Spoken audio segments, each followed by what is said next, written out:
Bueno, vamos a lo que hoy nos convoca.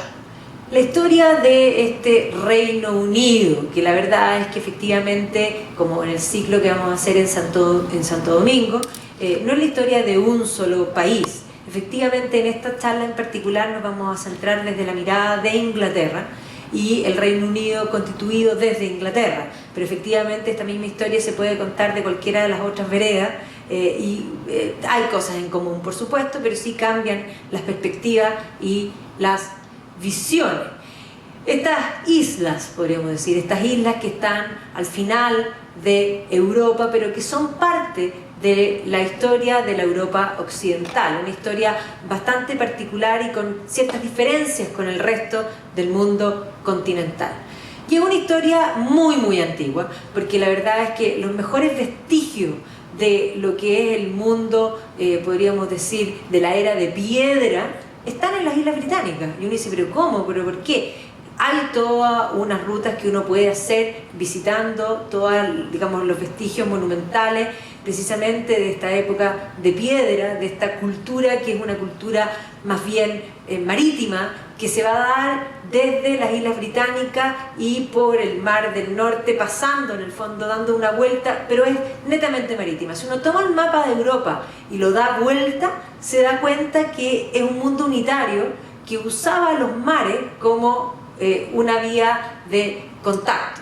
Y específicamente hoy día, que hay mucho, hoy día la historia trabaja muchísimo con la ciencia, específicamente hoy día, sobre todo el mundo científico se ha dado cuenta por trabajo genético, hoy día la historia se cruza con la genética, que efectivamente las primeras civilizaciones, y de hecho cuando nosotros antes hablábamos de los celtas, las teorías del siglo XIX es que los celtas habían iniciado en el centro de Europa, específicamente en Austria, y había toda una teoría de la migración, es decir, de esa cultura del Hallstatt en Austria o Latén en Suiza, se habían emigrado y llegado hasta las Islas Británicas.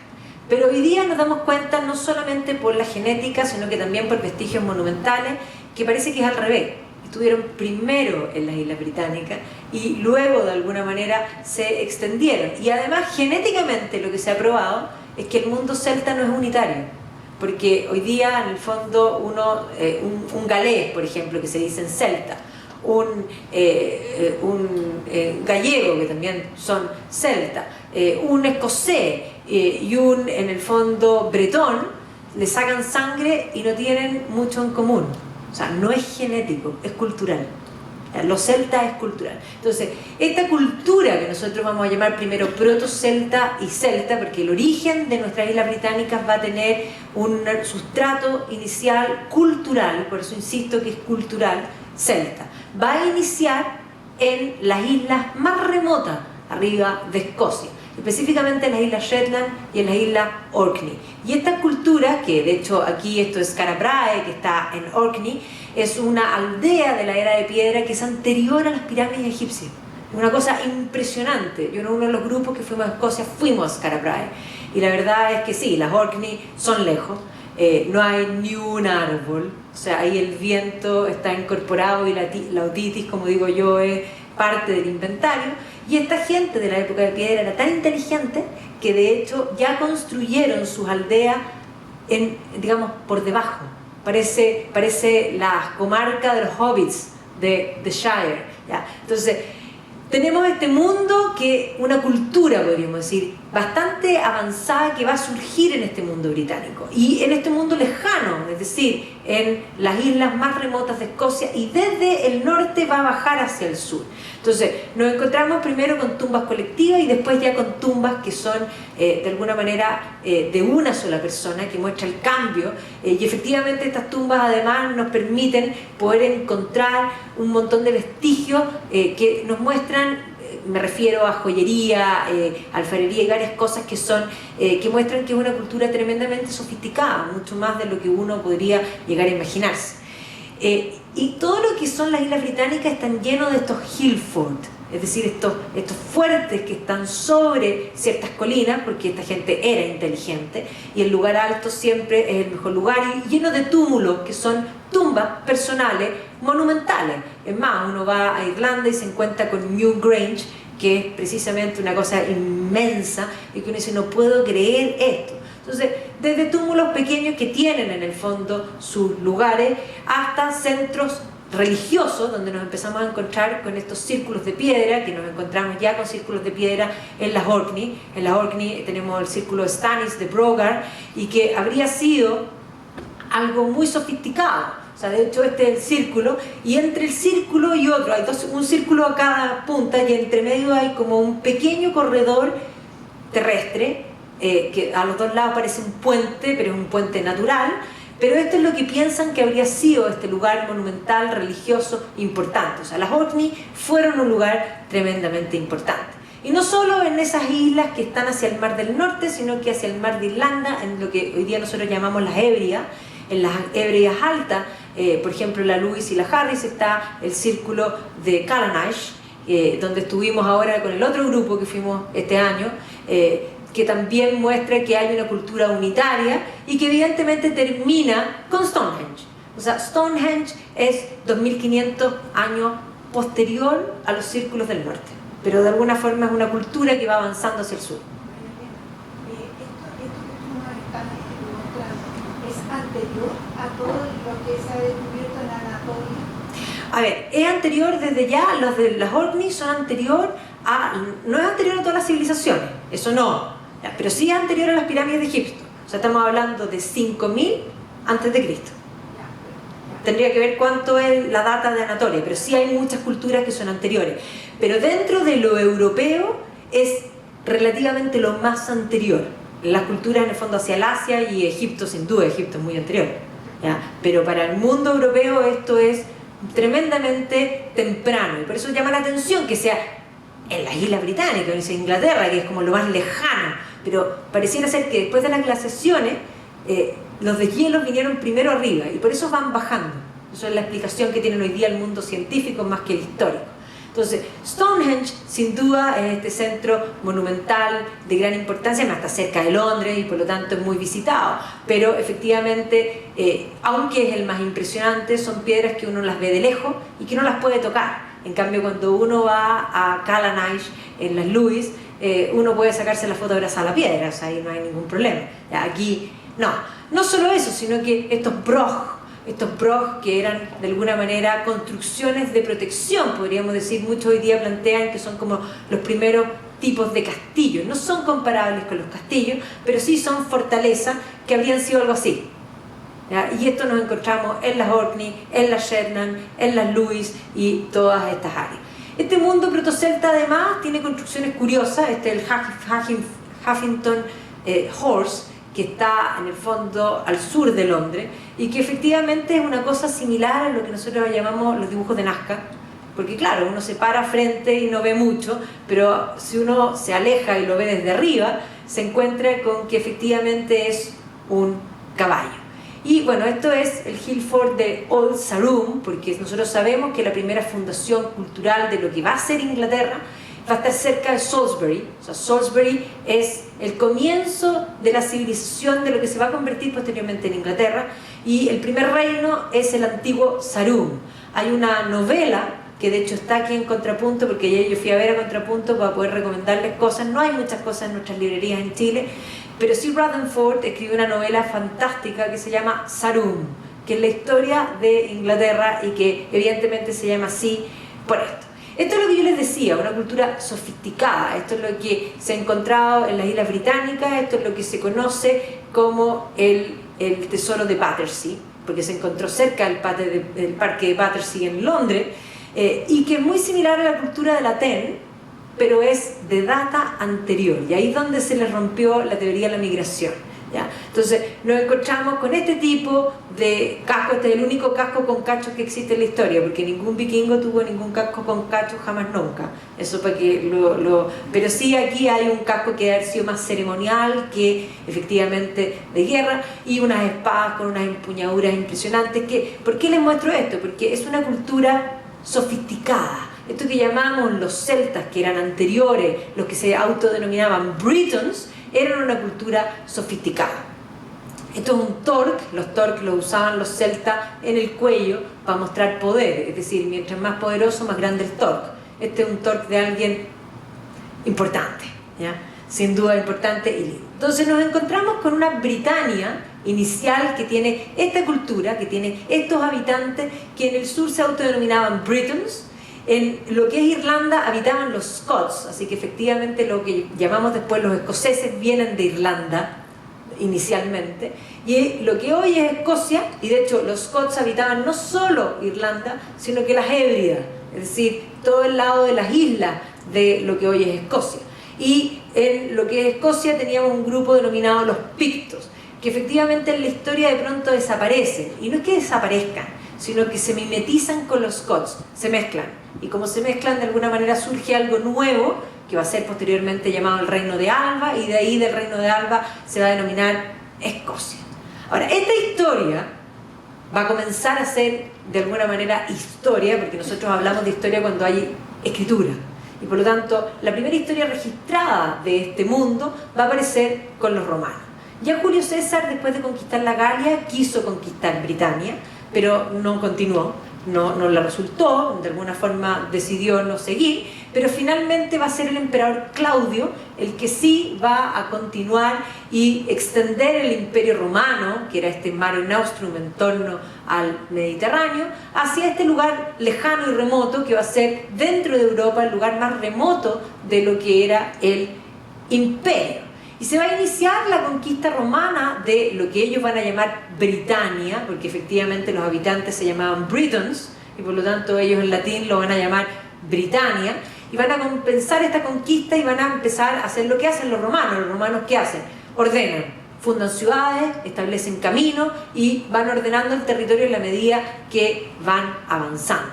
Y al llegar al norte se van a encontrar con los Pictos, se van a enfrentar a los Pictos en una batalla que se conoce como Mons Grappius. Los romanos van a perder y van a decidir no seguir avanzando, sino que consolidar lo conquistado y van a establecer el famoso Muro de Adriano. Agrícola, que era digamos, el general a cargo de esta conquista de lo que era, ellos llamaban Caledonia, que es lo que después llamaremos Escocia, era emparentado con Tácito. Así que tenemos el mismo Tácito, que es el mismo que escribe la Germania, quien va a escribir sobre esta batalla de Mons Grappius y nos va a relatar de alguna forma lo que es este primer enfrentamiento. Y es muy divertido porque cuando uno lee las fuentes romanas, uno se da cuenta que en la historia todo es política. Porque efectivamente si nosotros pensamos con un dedo de frente, venían los romanos hablando en latín y se instalaron en el norte y se enfrentaron a los Pictos. ¿Qué hablaban los Pictos? Latín no. Algo raro. ¿Hay alguna posibilidad que algún romano haya entendido lo que decían los Pictos? Ni una. Bueno, pero sin embargo Tácito nos dice que en medio de la batalla apareció un general, Calgacus, que era increíble, y que Calgacus hizo un discurso, ¿ya? Y dijo Calgacus que ellos eran los hombres libres y que los romanos traían de alguna manera la subyugación y que Escocia, o sea, puso en la boca de Calgacus el discurso de la historia inventada de Escocia, que básicamente es la que nosotros tenemos cuando vemos Corazón Valiente y vemos a un William Wallace gritando ¡Freedom! Bueno, eso ya lo hace en el fondo Tácito. Ahora, evidentemente que Tácito inventó esto. ¿Y por qué inventó esto? Porque su pariente, que de hecho era en el fondo, era su suegro. Su suegro perdió esta guerra. ¿Y cómo hacemos que el suegro quede digno? Bueno, es que el que lo enfrentaba era terrible. ¿Ya? Eso es parte de la historia. Pero para efectos prácticos, en Mons Grappius los romanos perdieron y consolidaron la frontera. Y en el norte van a quedar estos Pictos, que efectivamente el nombre viene porque además se pintaban, ¿ya? Y de ahí por eso cuando nosotros vemos William Wallace pintándose de azul, la idea de emular a estos Pictos que eran como el origen de Escocia. Y el muro, más que era un muro para que los Pictos no pasasen, era un muro muy romano. ¿Para qué están los muros? ¿Para qué están las fronteras? ¿Para qué están las aduanas? Ahí viene la pregunta clara. Para que se paguen los impuestos. Acuérdense que el Imperio Romano no tenía ningún problema de incorporar y todo mientras se pagaran los impuestos. Entonces el muro, más que para evitar que los Pictos pasen, era para asegurar que este comercio que antes existía ahora pague los derechos de aduana correspondientes. Entonces, así va a quedar lo que es la Britania romanizada, y Roma va a entrar en lo que es Inglaterra. Roma no va a entrar ni en Escocia ni en Irlanda. Y sí, van a fundar ciudades como Colchester, que de alguna manera se habrían visto. No tenemos ruinas monumentales tan grandes como sí las encontramos en Francia, pero efectivamente hubo una presencia romana importante en las islas británicas. En Colchester todavía quedan algunas cosas. Ciudades como Aquasulis, por ejemplo, va a ser una ciudad importante porque era una ciudad donde habían baños termales. Hasta el día de hoy esa ciudad se llama Bath, y en Bath nos encontramos con los baños romanos. O sea, efectivamente Roma tuvo una presencia, pero además uno pasea por los Cotswolds y de pronto se encuentra que dice Villa Romana, y uno visita y hay una villa romana que hay poco, pero hay unos mosaicos impresionantes y uno se da cuenta el nivel, y además uno piensa en el clima británico y dice, ¿y estos romanos con este clima aquí? Pero ahí están, ¿ya? O sea, efectivamente hay vestigios romanos importantes. Es más, cuando uno va en el fondo a donde está la Torre de Londres, y uno se baja y hay una muralla así grande, esa muralla es una muralla romana. Londinium es una fundación romana. Es más, una ciudad fundada por los romanos, destruidos por un levantamiento britons a manos de una mujer, de hecho búdica, y refundada nuevamente por los romanos. Ahora, a Roma le va a entrar el cristianismo y va a ser Constantino el que les va a dar libertad primero, y que luego se va a convertir el cristianismo, y el cristianismo va a empezar a extenderse dentro del imperio, y finalmente Teodosio va a establecer que la religión oficial del imperio es el cristianismo. Así que junto con el imperio a Britania también va a llegar el cristianismo. O sea, tenemos que imaginarnos romanos cristianizados en Italia para final del imperio. Pero el Imperio Romano de Occidente va finalmente a caer. Ahora, esta debilidad del imperio ya se ve desde el siglo II. O sea, hay montones de fuentes que muestran que los romanos empezaban a retirar sus tropas de Britania, buscaban los lugares más lejanos para retirar tropas para de alguna manera fortalecer la misma Roma, pero ya finalmente el imperio va a caer, y eso va a implicar que las tropas romanas van a ser retiradas de todas partes y que los grupos germanos van a caer sobre lo que antes había sido el imperio. Esto es lo que nosotros llamamos las invasiones. ¿Qué va a suceder cuando los romanos se van de Britania? Bueno, los britons, que no tenían un rey, sino que eran jefes, ¿ya? De alguna forma usan el término escocés, clanes, ¿ya? Por lo tanto, cada clan era un grupo humano familiar con el jefe que era el mejor guerrero.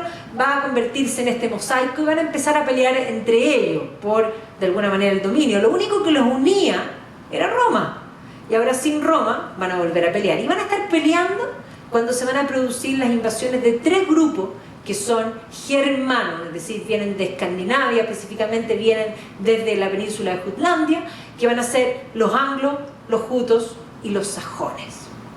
Entonces, estos anglos, jutos y sajones van a ser invitados, según las fuentes históricas, a residenciarse por un líder llamado un tal Vortigern, que los va a invitar y les va a entregar ciertas tierras en Kent. Y de ahí van a empezar a llegar cada vez más, y por lo tanto esta invitación se va a tornar en migración y finalmente en invasión. Y es ese contexto histórico en el que aparece posteriormente, mucho tiempo después, en el siglo XII, el contexto de la leyenda artúrica. O sea, efectivamente el rey Arturo fue un líder britons que peleó contra la invasión de los sajones, venció a los sajones por él en vida, pero cuando se murió, los sajones arremetieron y terminaron conquistando todo el territorio. Godfrey de Monmouth en el siglo XII va a escribir esa historia ya con un tinte de su propio siglo, y nos va a convertir este líder britons en un rey de cota y malla, y en el rey más importante probablemente de toda la Edad Media occidental, y el único rey que jamás existió. ¿Ya? Pero sí, es importantísimo. Entonces esto es lo que sucedió. En la leyenda Arturo ganó su corona sacando la espada en la piedra. En la verdad, Arturo ganó su liderazgo por ganarle a los sajones por una generación. Y luego los sajones van a arremeter. Si ustedes se fijan aquí, Britania verde va a quedar anglosajona, se me está cayendo esta cosita, va a quedar anglosajona, y toda esta parte que está aquí va a quedar por Britons, van a quedar principalmente en Gales, en Cornwall, y los que no cabían van a pasar a lo que es Armórica, Bretaña hoy día. Y eso explica por qué, de alguna manera, culturalmente y también genéticamente, la gente de Gales y Cornwall se sienten distintos, ¿ya? Y es más, hablan otra lengua, entre otras cosas. Entonces, la leyenda artúrica va a ser, en el fondo, una leyenda en torno a este momento.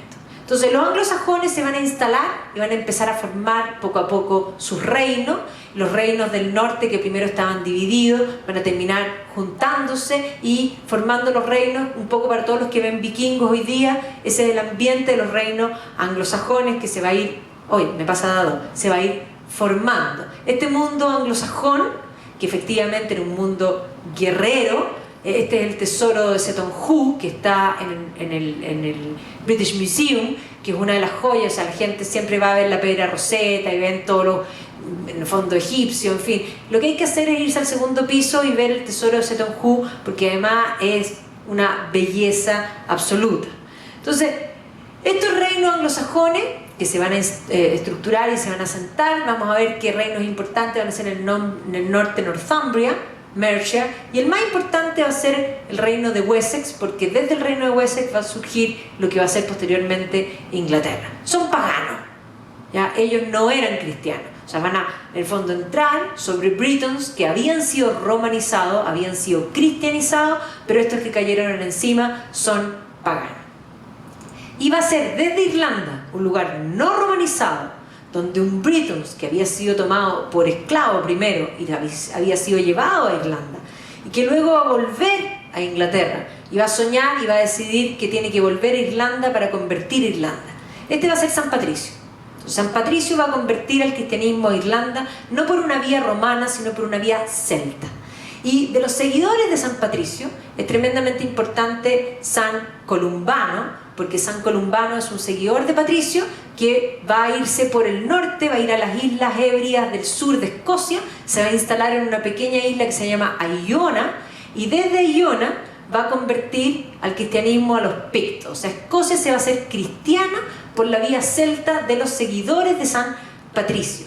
Y se va a instaurar este cristianismo celta que tiene una forma particular. Este es el libro de Kells, que es probablemente una de las joyas más lindas que uno puede ver, y ahí está el monasterio de Iona, donde se instala este Columbano. Esto es parte del libro de Kells que está exhibido en el Trinity College de Dublin y que es considerado el manuscrito más lindo de todos los manuscritos, hecho probablemente, dicen los propios irlandeses, por ángeles. No necesariamente, pero sí de una belleza sublime.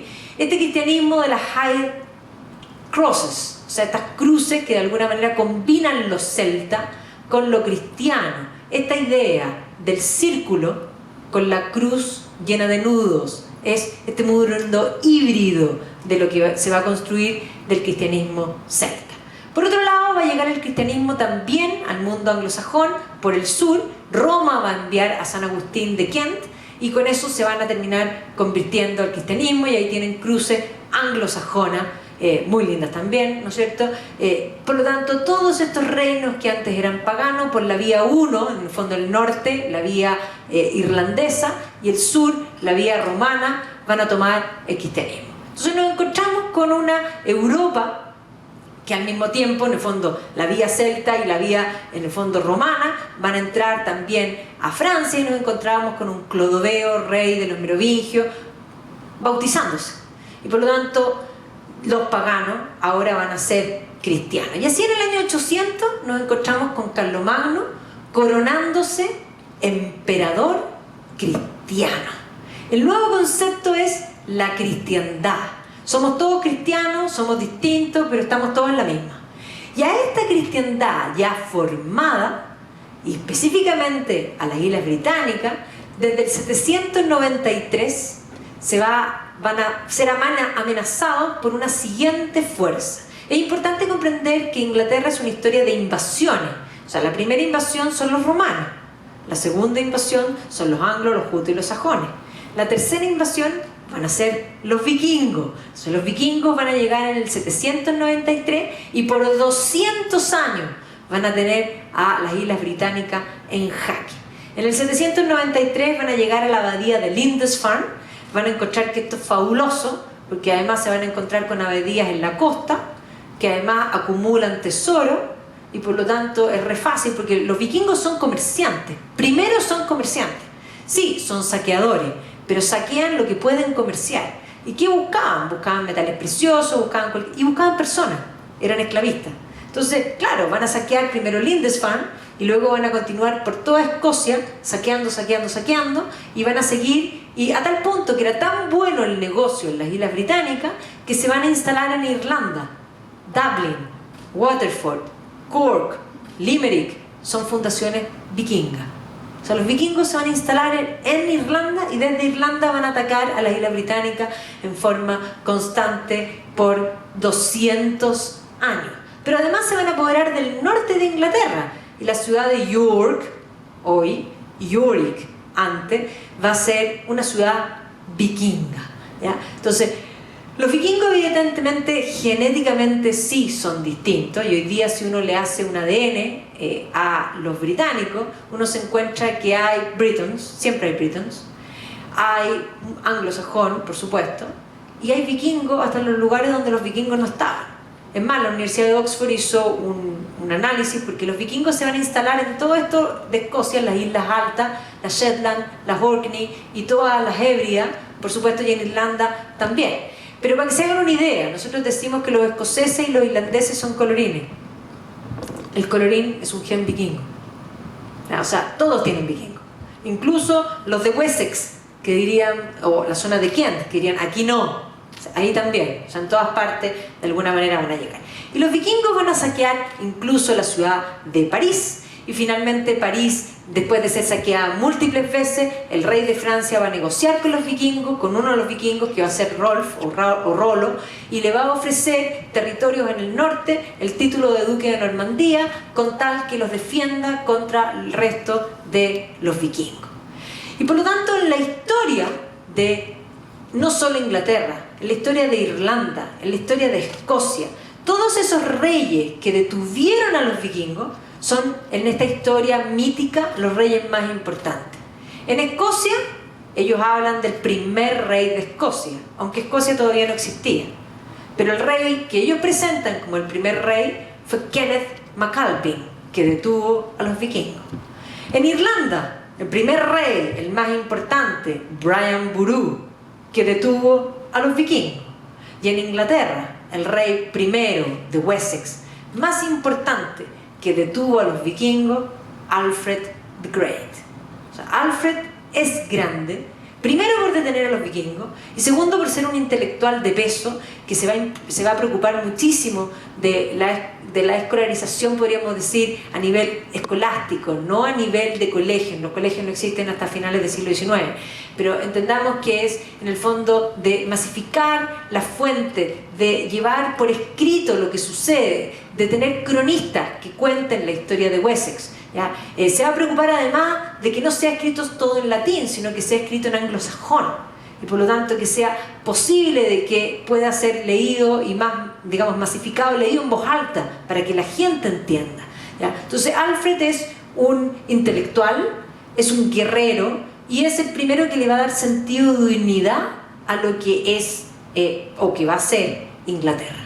Entonces Alfred, que va a tener su sede, su reino es Wessex, y su capital es la ciudad de Winchester. O sea, la capital del reino de Wessex era Winchester, y por lo tanto, cuando se forme Inglaterra, la capital va a ser Winchester. ¿Qué es lo que va a hacer? Va a empezar a fundar ciudades, burgos, y a través de ir fundando ciudades y burgos va a poder mantener a raya a los vikingos, y va a permitir ir avanzando en el territorio. Los burgos anglosajones son de madera, así que no hay hoy día vestigios monumentales de ninguno de los burgos de Alfred the Great. Si uno va a Winchester hoy día y visita la catedral, es una catedral posterior, hay muy poco que pueda ser de este periodo temprano. Pero el reino de Wessex, que luego va a incorporar a Mercia, va a ir formando una primera unidad. Y si vemos este mapa, en el norte dice The Danelaw. ¿Cómo va a quedar ordenado lo que es Inglaterra? Va a quedar en el sur el reino de Wessex, que va a ir formando lo que va a ser Inglaterra después, y el norte un reino vikingo, donde la ley es la ley danesa. Y además los vikingos van a consolidar las fronteras, en tanto los anglosajones paguen tributo, una llamada Danegeld, o sea, págame para que no te invada. Y así va a funcionar este primer sistema.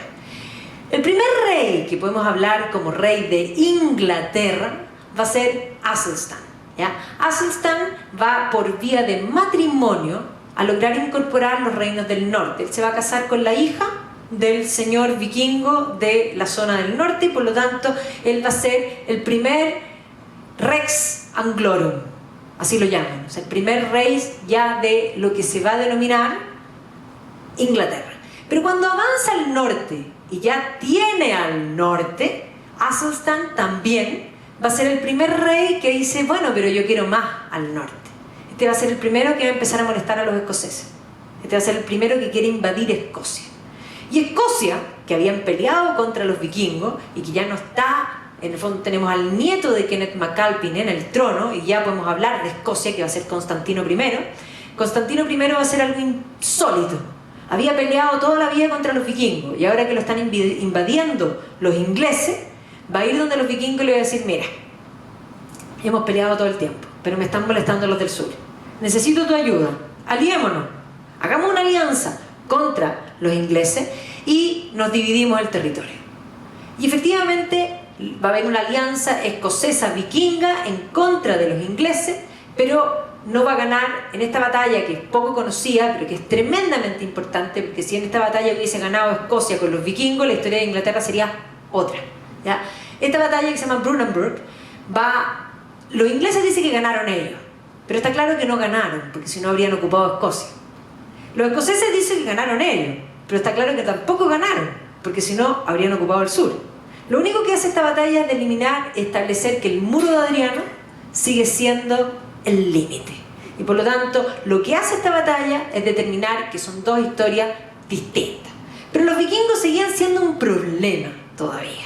Y de hecho el rey Ethelred va a ser el último que intenta consolidar el poder y por lo tanto decide, porque siguen cobrándole el impuesto, la famosa Danegeld, y él no la quiere pagar, y decide que va a mandar a matar a todos los vikingos que habitan en las Islas Británicas. Con la mala suerte que entre los vikingos que estaban en las Islas Británicas estaba la hermana del rey de Noruega y Dinamarca, que ya eran un solo reino. Y entonces el rey Forberg, enojado, va a decidir invadir Inglaterra. Él se va a morir, pero su hijo, Knut, va a terminar tomando Inglaterra. Y por lo tanto va a haber un minuto en la historia inglesa donde el rey de Noruega, Dinamarca, va a ser además rey de Inglaterra. No solo eso, se va a quedar con la mujer del rey anglosajón que salió arrancando con la familia, pero se quedó con la señora. Esa señora era Matilda de Normandía, que era la hermana del duque de Normandía, ¿ya? Y va a tener un hijo con ella. O sea, la pobre quedó vígama, no fue su culpa, perdonémosla, ¿ya? Mientras tanto, la familia real se va a refugiar en Normandía, y desde Normandía, con ayuda del duque de Normandía y con ayuda de los normandos, que básicamente eran vikingos también, pero eran vikingos afrancesados, van a recuperar el trono británico. Y así nos encontramos con el último rey anglosajón, llamado Eduardo el Confesor. Eduardo el Confesor era hijo de Emma de Normandía, de la misma que tomó el vikingo. Era primo de Guillermo de Normandía, en ese minuto llamado Guillermo el Bastardo, por lo tanto era sobrino de Roberto de Normandía, que era el padre de Guillermo. Y él nunca quiso ser rey, él no iba a ser rey, pero sus hermanos se murieron, él quería ser monje y le tocó ser rey porque se le murieron los hermanos, y por lo tanto él lo casaron porque tenía que tener hijos, pero decidió no consumar su matrimonio y pasó a la historia como Eduardo el Confesor. Y él eligió y siempre dijo que su sucesor iba a ser su primo. Él se crió con Guillermo de Normandía en Normandía. ¿Y quién iba a ser su primo? Guillermo. Pero cuando se muere el rey, en el lecho de muerte, dicen, no sabemos, que cambió de opinión. Entonces, cuando muere Eduardo el Confesor, otro señor anglosajón, que se llama Harold Godwinson, toma la corona y dice, "The king is dead. Long live the king". Ahora yo soy el rey. ¿Ya? Y por lo tanto, cuando Guillermo, duque de Normandía, que sabía que el trono era de él, se entera de esto, decide invadir. La mala suerte para el pobre Harold Godwinson es que los vikingos también aspiraban al trono y van a invadir por el norte. Él va a ir al norte y va a vencer al vikingo que se llama Harald Hardrada. Y cuando ya vence a Harald Hardrada, llegan los normandos por el sur y él tiene que bajar hasta Hastings. Ahí hay una batalla el día 14 de octubre del año 1066 y 1066 es un año emblemático para los, digamos, la historia británica, y ahí va a ser vencido por Guillermo. Y una vez que Guillermo muere, en el fondo Harold Godwinson en la batalla, va a avanzar hacia Londres, y en la ciudad de Londinium romana, en la Torre de Londres, él se va a coronar rey de Inglaterra. Así que son los normandos los que cambian la capital de Winchester a Londres.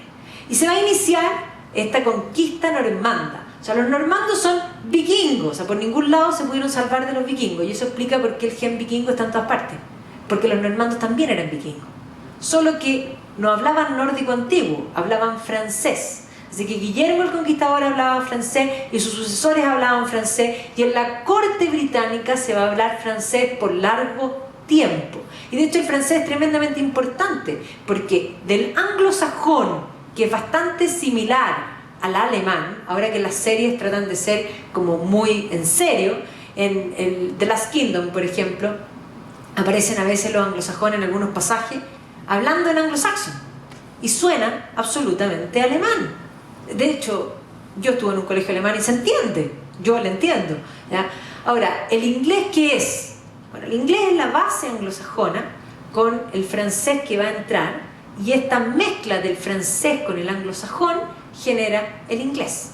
Y por eso el inglés tiene mucho de latín que entra por el francés. Por eso tiene un doble lenguaje todo el tiempo. Entonces los normandos van a invadir, y sí, ya una vez ya la Inglaterra normanda se va a integrar con mucha fuerza a la cristiandad. La cristiandad, que ya se había formado desde, podríamos decir, Carlomagno, va a ir dándose cuenta qué somos nosotros los cristianos, qué son los otros, y entre las cosas que van a enfrentarse va a ser al enfrentamiento con el otro, en particular en las cruzadas. De hecho, los normandos van a ser los más importantes, de hecho, y desde Inglaterra en las mismas cruzadas posteriormente. Entonces, de Guillermo el Conquistador vamos a tener una primera etapa que nosotros vamos a llamar, en el fondo, los normandos puros, que va a ser Guillermo y sus hijos, porque tres de los hijos van a aspirar al trono. Entonces tenemos primero Guillermo I. De hecho, el hijo mayor va a entrar en conflictos con el padre y por lo tanto no va a ser rey. Pero tenemos a William Rufus, que ese era el otro hijo, y luego a Enrique I, que es el siguiente hijo. Y el problema de Enrique I es que su hijo, que era su heredero, se muere, y por lo tanto él tiene una hija mujer, que él trata que sea esa mujer la que gobierne, pero nunca había gobernado una mujer, y por lo tanto, aunque va a haber un intento, va a haber una guerra civil, y va a asumir este primo, que no es hijo, sino que la hija de Enrique es Matilda, este primo que se llama Stephen. Pero en esta guerra civil, Matilda no va a ganar ser reina, pero sí va a ganar que cuando Stephen muera, que era el primo, quien va a suceder a Stephen es su hijo. Matilda se casa primero con el emperador del Sacro Imperio Romano Germánico y después queda viuda y se va a casar con un francés de la familia Plantagenet, ¿ya?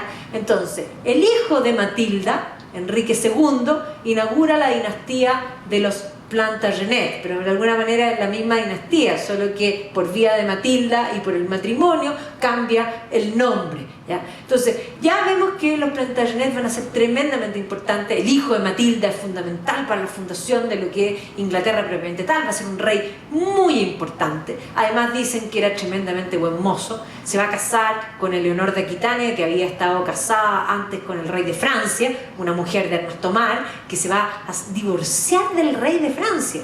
Y luego se va a casar, como a la semana, con el rey de Inglaterra. Esto va a ser un desastre, ¿ya? Pero además ella era mayor que él. Ella era espectacular, pero parece que él era una cosa impresionante. O sea, ella va a morir por él toda la vida, ¿ya? Aunque van a pelear toda la vida también, porque él siempre va a tener amantes y ella no lo va a tolerar. O sea, esta es la historia, si quieren meter en una teleserie, la historia de Enrique II y Leonor de Aquitania, es decir, la teleserie más cebollenta es nada al lado de esto, porque acuérdense que la realidad supera la ficción. Pero Enrique II, al casarse con Eleonor de Aquitania, va a formar el imperio angevino, que va a ser, en el fondo, toda Inglaterra, lo que es Aquitania, es decir, la mitad de Francia, y además Enrique II va a empezar con la conquista de Irlanda. Por lo tanto, el imperio va a ser un imperio importante, que evidentemente hablaban en francés, un imperio además donde van a comenzar las universidades, se van a fundar, y de alguna manera no es solamente, sino que es un mundo intelectual de producción importante. Leonor de Aquitania era tremendamente vanguardista en el mundo intelectual, ¿ya? Y por lo tanto, tanto Inglaterra como Europa en general, y Inglaterra va a entrar, de hecho, la primera universidad que se funda es Bolonia, la segunda es París y la tercera es Oxford.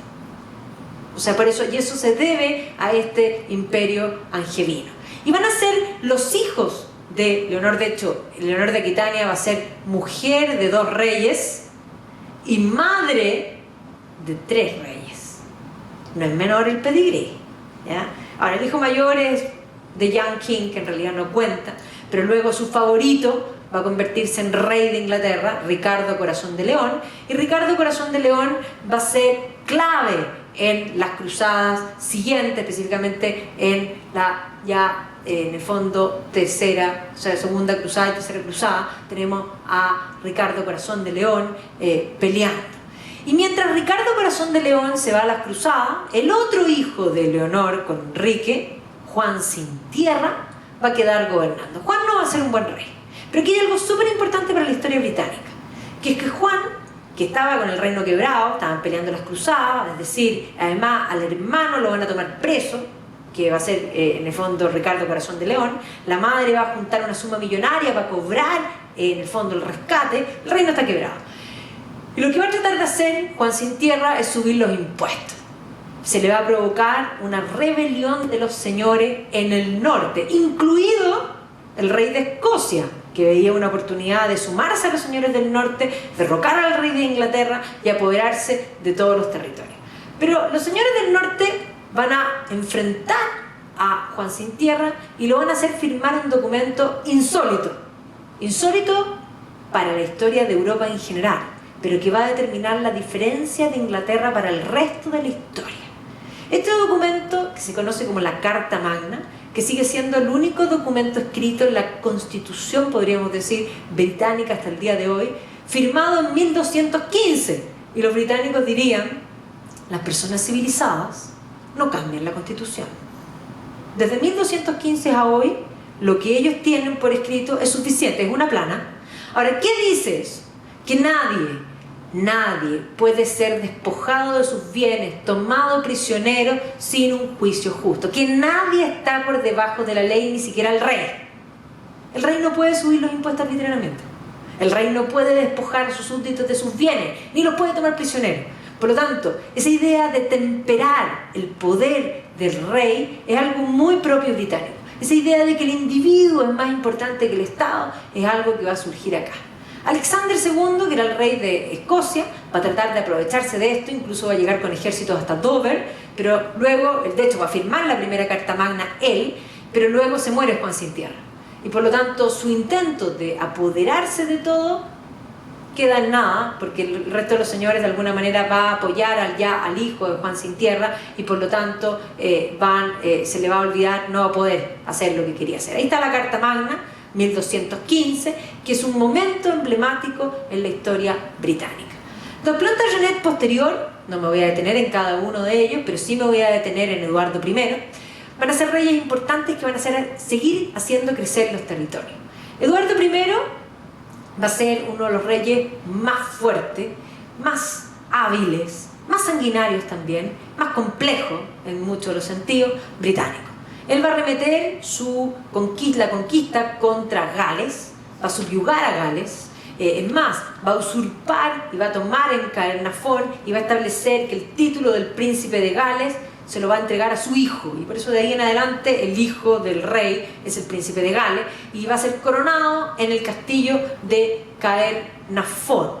Entonces, Gales tiene una cantidad de castillos por metro cuadrado que es tal vez lo más impresionante de las Islas Británicas. Ustedes tienen que entender que los castillos normandos no son, sí, hoy día son bonitos para ir a visitarlos, pero los castillos son clara evidencia de la subyugación. Ellos avanzan sobre el territorio, se establece un castillo, desde el castillo se consolida la ocupación. Esto es el dominio. Entonces, en Gales nosotros nos encontramos con Conwy, una belleza. Este es el castillo de Caernarfon, otra belleza, son todos preciosos. El castillo de Harlech, el castillo de Beaumaris, entre otros, ¿no es cierto? Y efectivamente esto muestra cómo fue necesario por la pelea. Gales siempre va a ser una zona de frontera complicada y por lo tanto él va a practicar su forma de subyugar específicamente en Gales. Es más, se va a acercar porque la hermana de Eduardo I estaba casada con el rey de Escocia, por lo tanto van a ser cercanos, eran parientes. Pero su hermana se muere y después que se muere su hermana, el rey de Escocia en el fondo va a tener, se le va a morir también los hijos y viene todo un problema de la sucesión, le va a pedir ayuda al cuñado, es de confianza, es familia, pero este era complejo. Así que efectivamente habían dos familias disputando, porque ya se había perdido la línea de sucesión inglesa, la familia Baylor y la familia Conwy, eran las dos familias, y en el fondo, y también, perdón, y la familia de Bruce, de hecho. El padre, no Robert de Bruce. Y él va a tomar la posición por Baylor y lo va a entrevistar al sur del muro. Y cuando lo entrevista, lo va a hacer arrodillarse y reconocerlo a él, al rey británico, como, al rey inglés, como el Overlord. Y esto va a iniciar el problema con Escocia. Porque cuando sucede eso, se va a levantar un personaje, William Wallace, que no quieren ser debajo de Inglaterra, y por lo tanto va a iniciarse esta lucha que va por la lucha de la independencia. William Wallace va a ser un personaje que va a ganar tiempo. Efectivamente, él posteriormente, de hecho, Baylor va a ir para reclamar en contra del rey, va a estallar una guerra civil y vamos a ver, o sea, una guerra interna, incluso civil, porque también los escoceses no van a estar todos de acuerdo, pero Eduardo I va a terminar tomando a John Baylor, despojándolo, humillándolo, tomándolo preso y dejando a Escocia sin rey.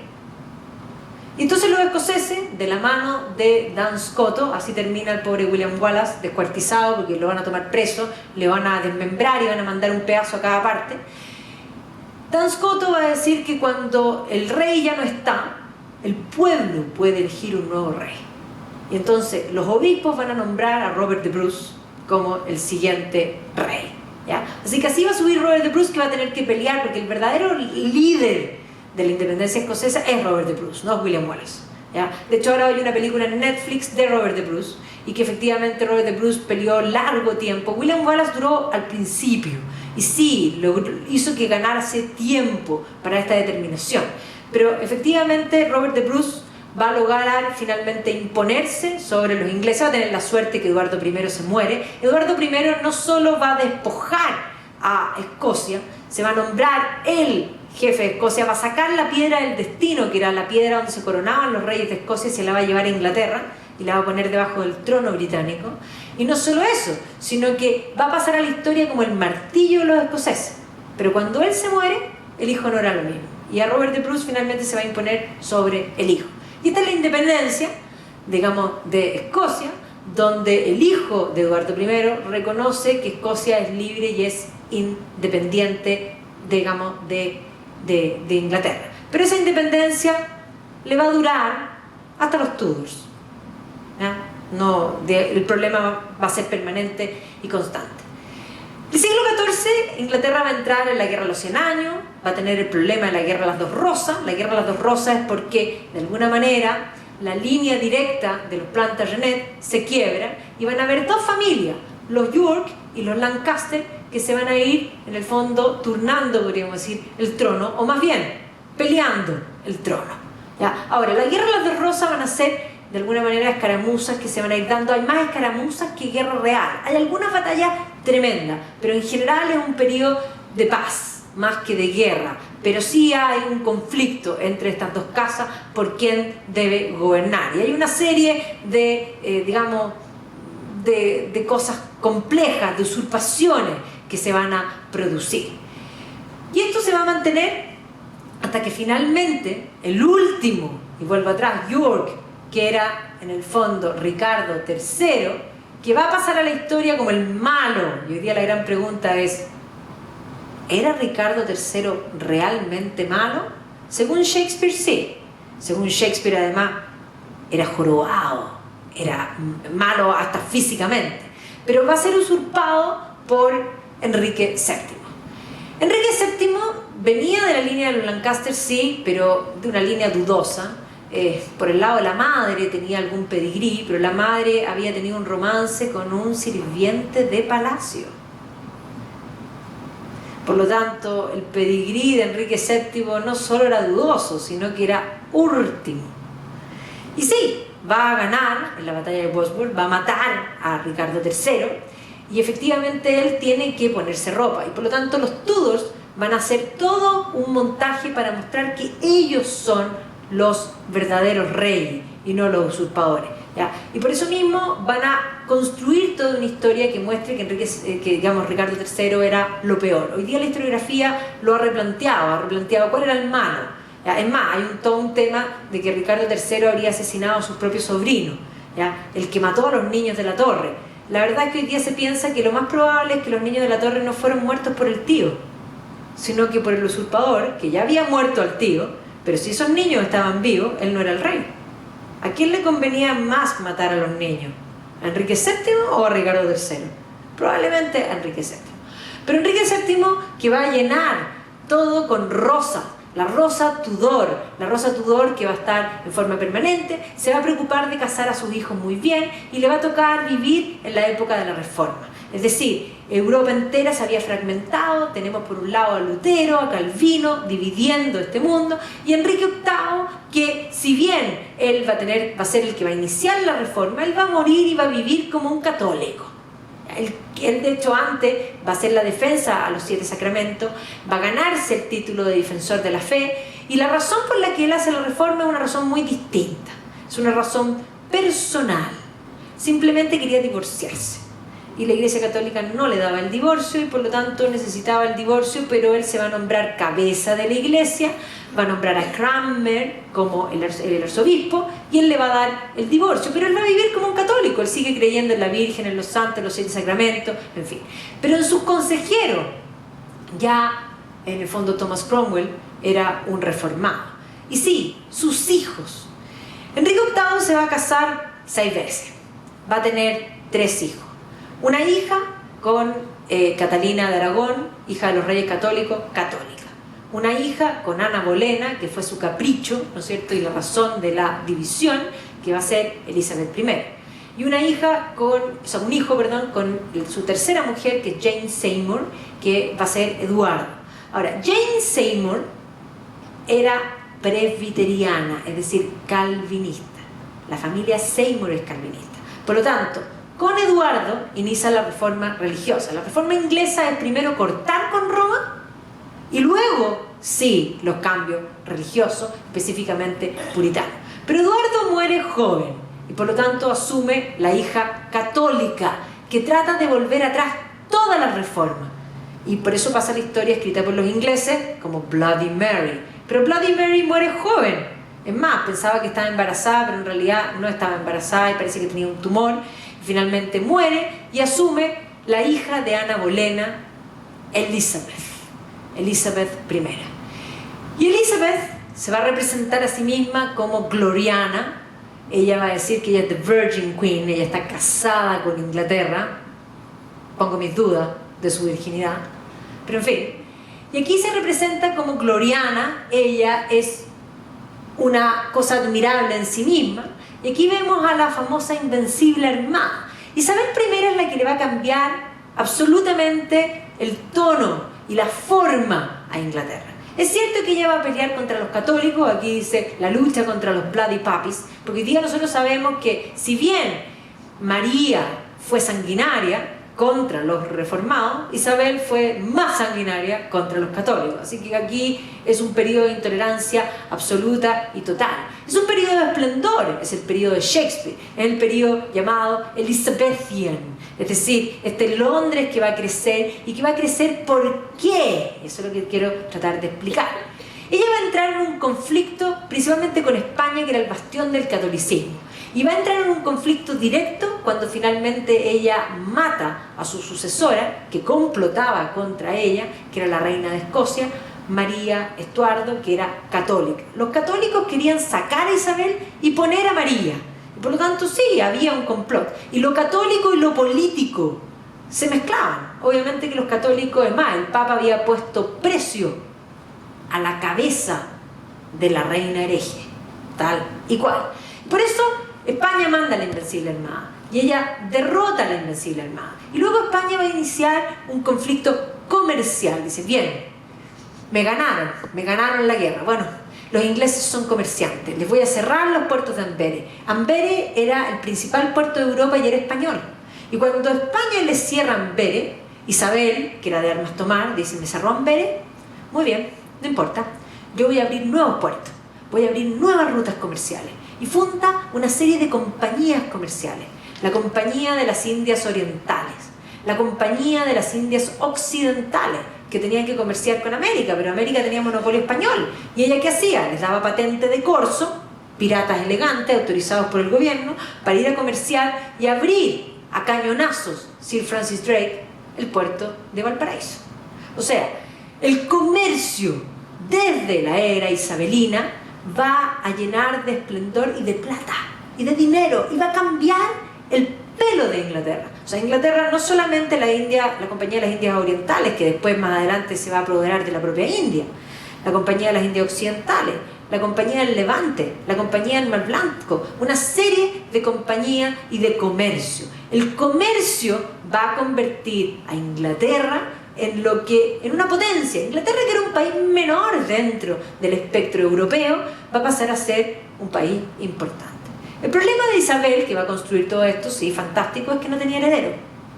Y por lo tanto su heredero era su prima, a la que decapitó, y su heredero entonces va a ser el hijo de su prima, que no era nada más y nada menos que el rey de Escocia. James VI de Escocia va a pasar a ser James I de Inglaterra. Es más, los escoceses que habían peleado tanto por la independencia, pero apenas le ofrecieron la corona de Inglaterra, dijeron, fabuloso, no hay ningún problema. Entonces James se va a ir a Inglaterra y con el tiempo, porque en el fondo James asume, pero la unión propiamente tal es de 1707. Pero aquí vamos a tener la unión de las cruces y un nuevo concepto, Great Britain. Entonces tenemos la cruz de San Jorge, la cruz de San Andrés, que es Escocia, y tenemos de alguna manera Great Britain, y con la cruz de San Patricio tenemos el Reino Unido, y ahí tenemos en el fondo la bandera completa. Los estuardos van a tener un reinado complejo. Primero James va a tener un complot contra su persona, van a tratar de poner una bomba en el parlamento para eliminarlo, los van a pillar a los terroristas, y por eso the 5th of November sigue siendo un día que se celebra en Inglaterra. Remember the 5th of November. Y hay fuegos artificiales en todas las plazas para celebrar que este atentado no se perpetuó. Pero su hijo, Carlos, va a tener serios problemas. A Carlos le va a estallar una guerra civil. Hay todo un problema religioso. Específicamente el mundo calvinista, duro, fuerte, va a penetrar Escocia. La reforma escocesa con el líder presbiteriano John Knox va a ser una reforma muy usemos el término para explicarlo en simple, talibán. Eso es, ¿ya? Y por lo tanto, de la reforma de Knox va a surgir un grupo llamado los Covenanters, que tienen un acuerdo con el mismo Cristo. Y van a hacer una serie de exigencias al rey. Y le van a exigir que firme este covenant, este acuerdo con Dios mismo. Y el rey no va a estar de acuerdo, y de hecho el rey va a tratar de hacer un nuevo libro, un nuevo Common Prayer, que no les va a parecer a los escoceses, y las causas religiosas más las causas políticas, porque el rey va a tender hacia el absolutismo, y a los ingleses no les gusta el absolutismo, van a llevar a la guerra civil. Evidentemente que el rey Carlos estaba casado con una católica, todos eran católicos, era difícil que encontrase a alguien no católico, pero efectivamente el tema religioso es la verdadera razón por la que va a estallar esta guerra civil, que se va a dividir entre la facción del rey y la facción del parlamento. ¿Ya? Esas son las fuerzas que pelean, pero en realidad lo que hay detrás es una razón religiosa. Y esta guerra se va a pelear crudamente, tremendamente, y entre medio va a surgir un líder por el lado del parlamento llamado Oliver Cromwell. Y Oliver Cromwell va a terminar tomando preso al rey, le va a hacer un juicio al rey, va a matar al rey, va a decapitar al rey. Y luego va a decretar que no hay monarquía. Y si no hay monarquía, no hay regicidio, porque si no hay rey, no puede haber asesinato de rey. ¿Ya? Y se va a nombrar a sí mismo Lord Protector, y va a establecer una visión puritana, calvinista, de una dureza total. Va a remeter muy fuerte en toda Inglaterra. De hecho, cuando uno viaja hacia el sur de Inglaterra y visita las catedrales, que son increíbles, la mayoría no tienen vitrales, y esos son los Covenanters. ¿Ya? Los Covenanters rompieron todos los vitrales, sacaron todas las imágenes, eran una cosa tremenda. Pero no solo eso, sino que va a remeter muy duramente en Irlanda. ¿Ya? Los Covenanters y Oliver Cromwell, o sea, a los irlandeses les va a dar muy duro, específicamente porque son católicos. O sea, odiaban a los papistas. O sea, ya consideraba que los anglicanos eran mal, pero ya el católico era lo peor. Y cuando muere Oliver Cromwell, trata de que su hijo lo suceda, pero se produce una revuelta, no les gusta, los ingleses no les gusta el desorden, y llaman al hijo de Carlos I, Carlos II, y se establece la restauración. Carlos II simpatiza con los católicos, está casado con una católica, obvio, pero no tiene una sucesión directa, se muere de hecho el hijo, y va a sucederlo a su hermano. Y su hermano no solo está casado con una católica, sino que es católico. Y no solo es católico, van a tener un hijo, tienen un hijo hombre católico. Y esto va a provocar una rebelión que ya no va a ser una guerra civil, sino que van a llamar a la hija de James, que es Mary, que estaba casada con el príncipe de Orange, y los van a traer y los van a poner de rey, van a sacar al verdadero rey. O sea, a James II lo van a sacar de rey y van a traer a esta otra, esta pareja que viene de Holanda, que son reformados, y esto se llama la famosa Revolución Gloriosa. Y el rey, el verdadero rey, se va a ir primero a Irlanda, y va a haber guerras en Irlanda de este primer grupo llamado Jacobitas. Los Jacobitas son los que apoyan a James. No le va bien a Irlanda porque el propio William of Orange va a mandar las tropas, y por eso se habla de las guerras williamitas en Irlanda. Y luego se va a ir a Escocia y va a formar un nuevo grupo, y va a haber más batallas. Y después se va a ir al continente. Me detengo aquí un segundo. Se va a ir al continente, va a criar a su familia, y de su descendencia va a volver un nuevo grupo de jacobitas, y ese es el famoso Bonnie Prince Charlie. Y esas son las últimas guerras jacobitas. Para los que ven Outlander, eso es, ¿ya? En el fondo, la descendencia del verdadero rey que había sido literalmente usurpado. Pero la Revolución Gloriosa establece Bill of Rights, derecho de creencia, de libertad de creencia. Se puede ser cualquier cosa, menos católico. Seamos bien claros, cualquier cosa menos católico. Entonces ahí está las famosas guerras jacobitas, y ahí está Bonnie Prince Charlie, y finalmente los Highlanders del norte de Escocia lo van a apoyar, y los ingleses los van a derrotar en la famosa batalla de Culloden, y van a diezmar el mundo de los Highlands posterior. La Ilustración va a entrar fuerte. Esta idea anterior de que Dios era el que ordenaba todo, ahora se va a considerar que es el hombre. El hombre posee la luz de la razón. Entonces, la idea de que es el hombre, el soberano, la idea de la soberanía popular, va a surgir primero en Inglaterra. Entonces tenemos, esto es súper importante para la diferencia con el resto de Europa de aquí hasta hoy. Tenemos por un lado el primer inglés, que es Hobbes, que es el primero en hablar de soberanía popular, pero él cree que el hombre es malo y que la razón del pacto es porque los hombres pelean, y por eso hay que poner el orden. El segundo inglés que tenemos aquí es John Locke, y John Locke cree que el hombre es bueno, pero que el hombre tiene derechos anteriores al pacto, que son fundamentales, importantes, que nadie nunca puede pasar a llevar. ¿Y cuáles son esos derechos? El derecho a la vida, el derecho a la propiedad y el derecho a la libertad. Y esos derechos hay que protegerlos, y por eso hay que hacer un pacto. Y el Estado que surge de ese pacto debe ser pequeño. ¿Para qué? Para que no pase a llevar los derechos. Los ingleses van a tener una mirada de aquí en adelante donde el individuo es más importante que el Estado. Y por eso el Estado debe ser pequeño, subsidiario. El individuo es el motor de todo. Y en Francia vamos a tener un suizo. Por eso la diferencia entre, cuando yo digo muy francés me refiero a esto, entre la visión británica y la visión en el fondo francesa, es que Jean-Jacques Rousseau va a decir que en el estado de naturaleza el hombre es bueno, parten igual. Era un bon sauvage, vivía como nómade en las praderas, corría, como digo yo siempre, a popelé por las praderas, feliz de la vida. Pero de pronto, dice él, el hombre se sedentarizó y empezó a acumular. Y Rousseau dice que la propiedad es el origen de todos los males, mientras Locke dice que la propiedad es sagrada. Este dice que la propiedad es el origen de todos los males, porque genera el mal, genera la desigualdad.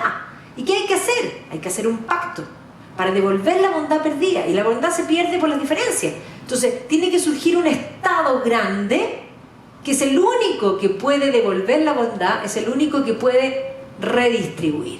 Entonces, para el señor Rousseau, el Estado es más importante que el individuo y la igualdad es más importante que la libertad. Y para el señor Locke, el individuo es más importante que el Estado y la libertad es más importante que la igualdad. Y esa es la gran diferencia que va a plasmar a Inglaterra con el resto de aquí en adelante. Las ideas de Rousseau van a llevar a la Revolución Francesa, y efectivamente la Revolución Francesa se va a salir de cabales, va a terminar no solo matando a los reyes, sino que tratando, como dice Saint-Just, de refundar la raza humana desde la sangre. Y esto posteriormente, va a llevar a Napoleón al poder. Napoleón va a tratar de invadir toda Europa y evidentemente que se va a encontrar con Inglaterra. Inglaterra va a ser el gran problema de Napoleón, la gran obsesión de Napoleón. Si Napoleón hubiese dejado a los ingleses tranquilos, habría gobernado sobre toda Europa. Pero no los pudo dejar tranquilos. Hizo el bloqueo continental y eso le implicó meterse en España y de alguna manera desgastarse, y por el bloqueo continental va a invadir Rusia, que fue su grave error, y que de alguna manera el bloqueo continental se va a deber a su derrota contra el almirante Nelson. Nelson lo vence primero en la batalla del Nilo y posteriormente en la batalla de Trafalgar, donde además muere. Y los ingleses, con gran orgullo, en Trafalgar Square van a poner a Nelson arriba de un pilar. ¿Y por qué arriba de un pilar? Para que lo vean desde Francia, esa es la idea. ¿Ya? Y que le diga a los franceses: achéanse, a ver si se atreven.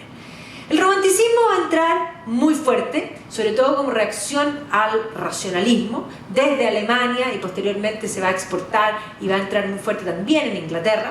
Y dentro de las ideas del romanticismo va a surgir este nacionalismo, que van a ir cada uno teniendo, y de hecho Alemania va a empezar a tratar de construirse como concepto. Pero no solo eso, los ingleses también se van a construir como concepto y van a tomar las ideas de Locke, estas ideas libertarias, estas ideas de la iniciativa individual, que lo van a mover y que van a cuajar muy fuertemente primero en Escocia.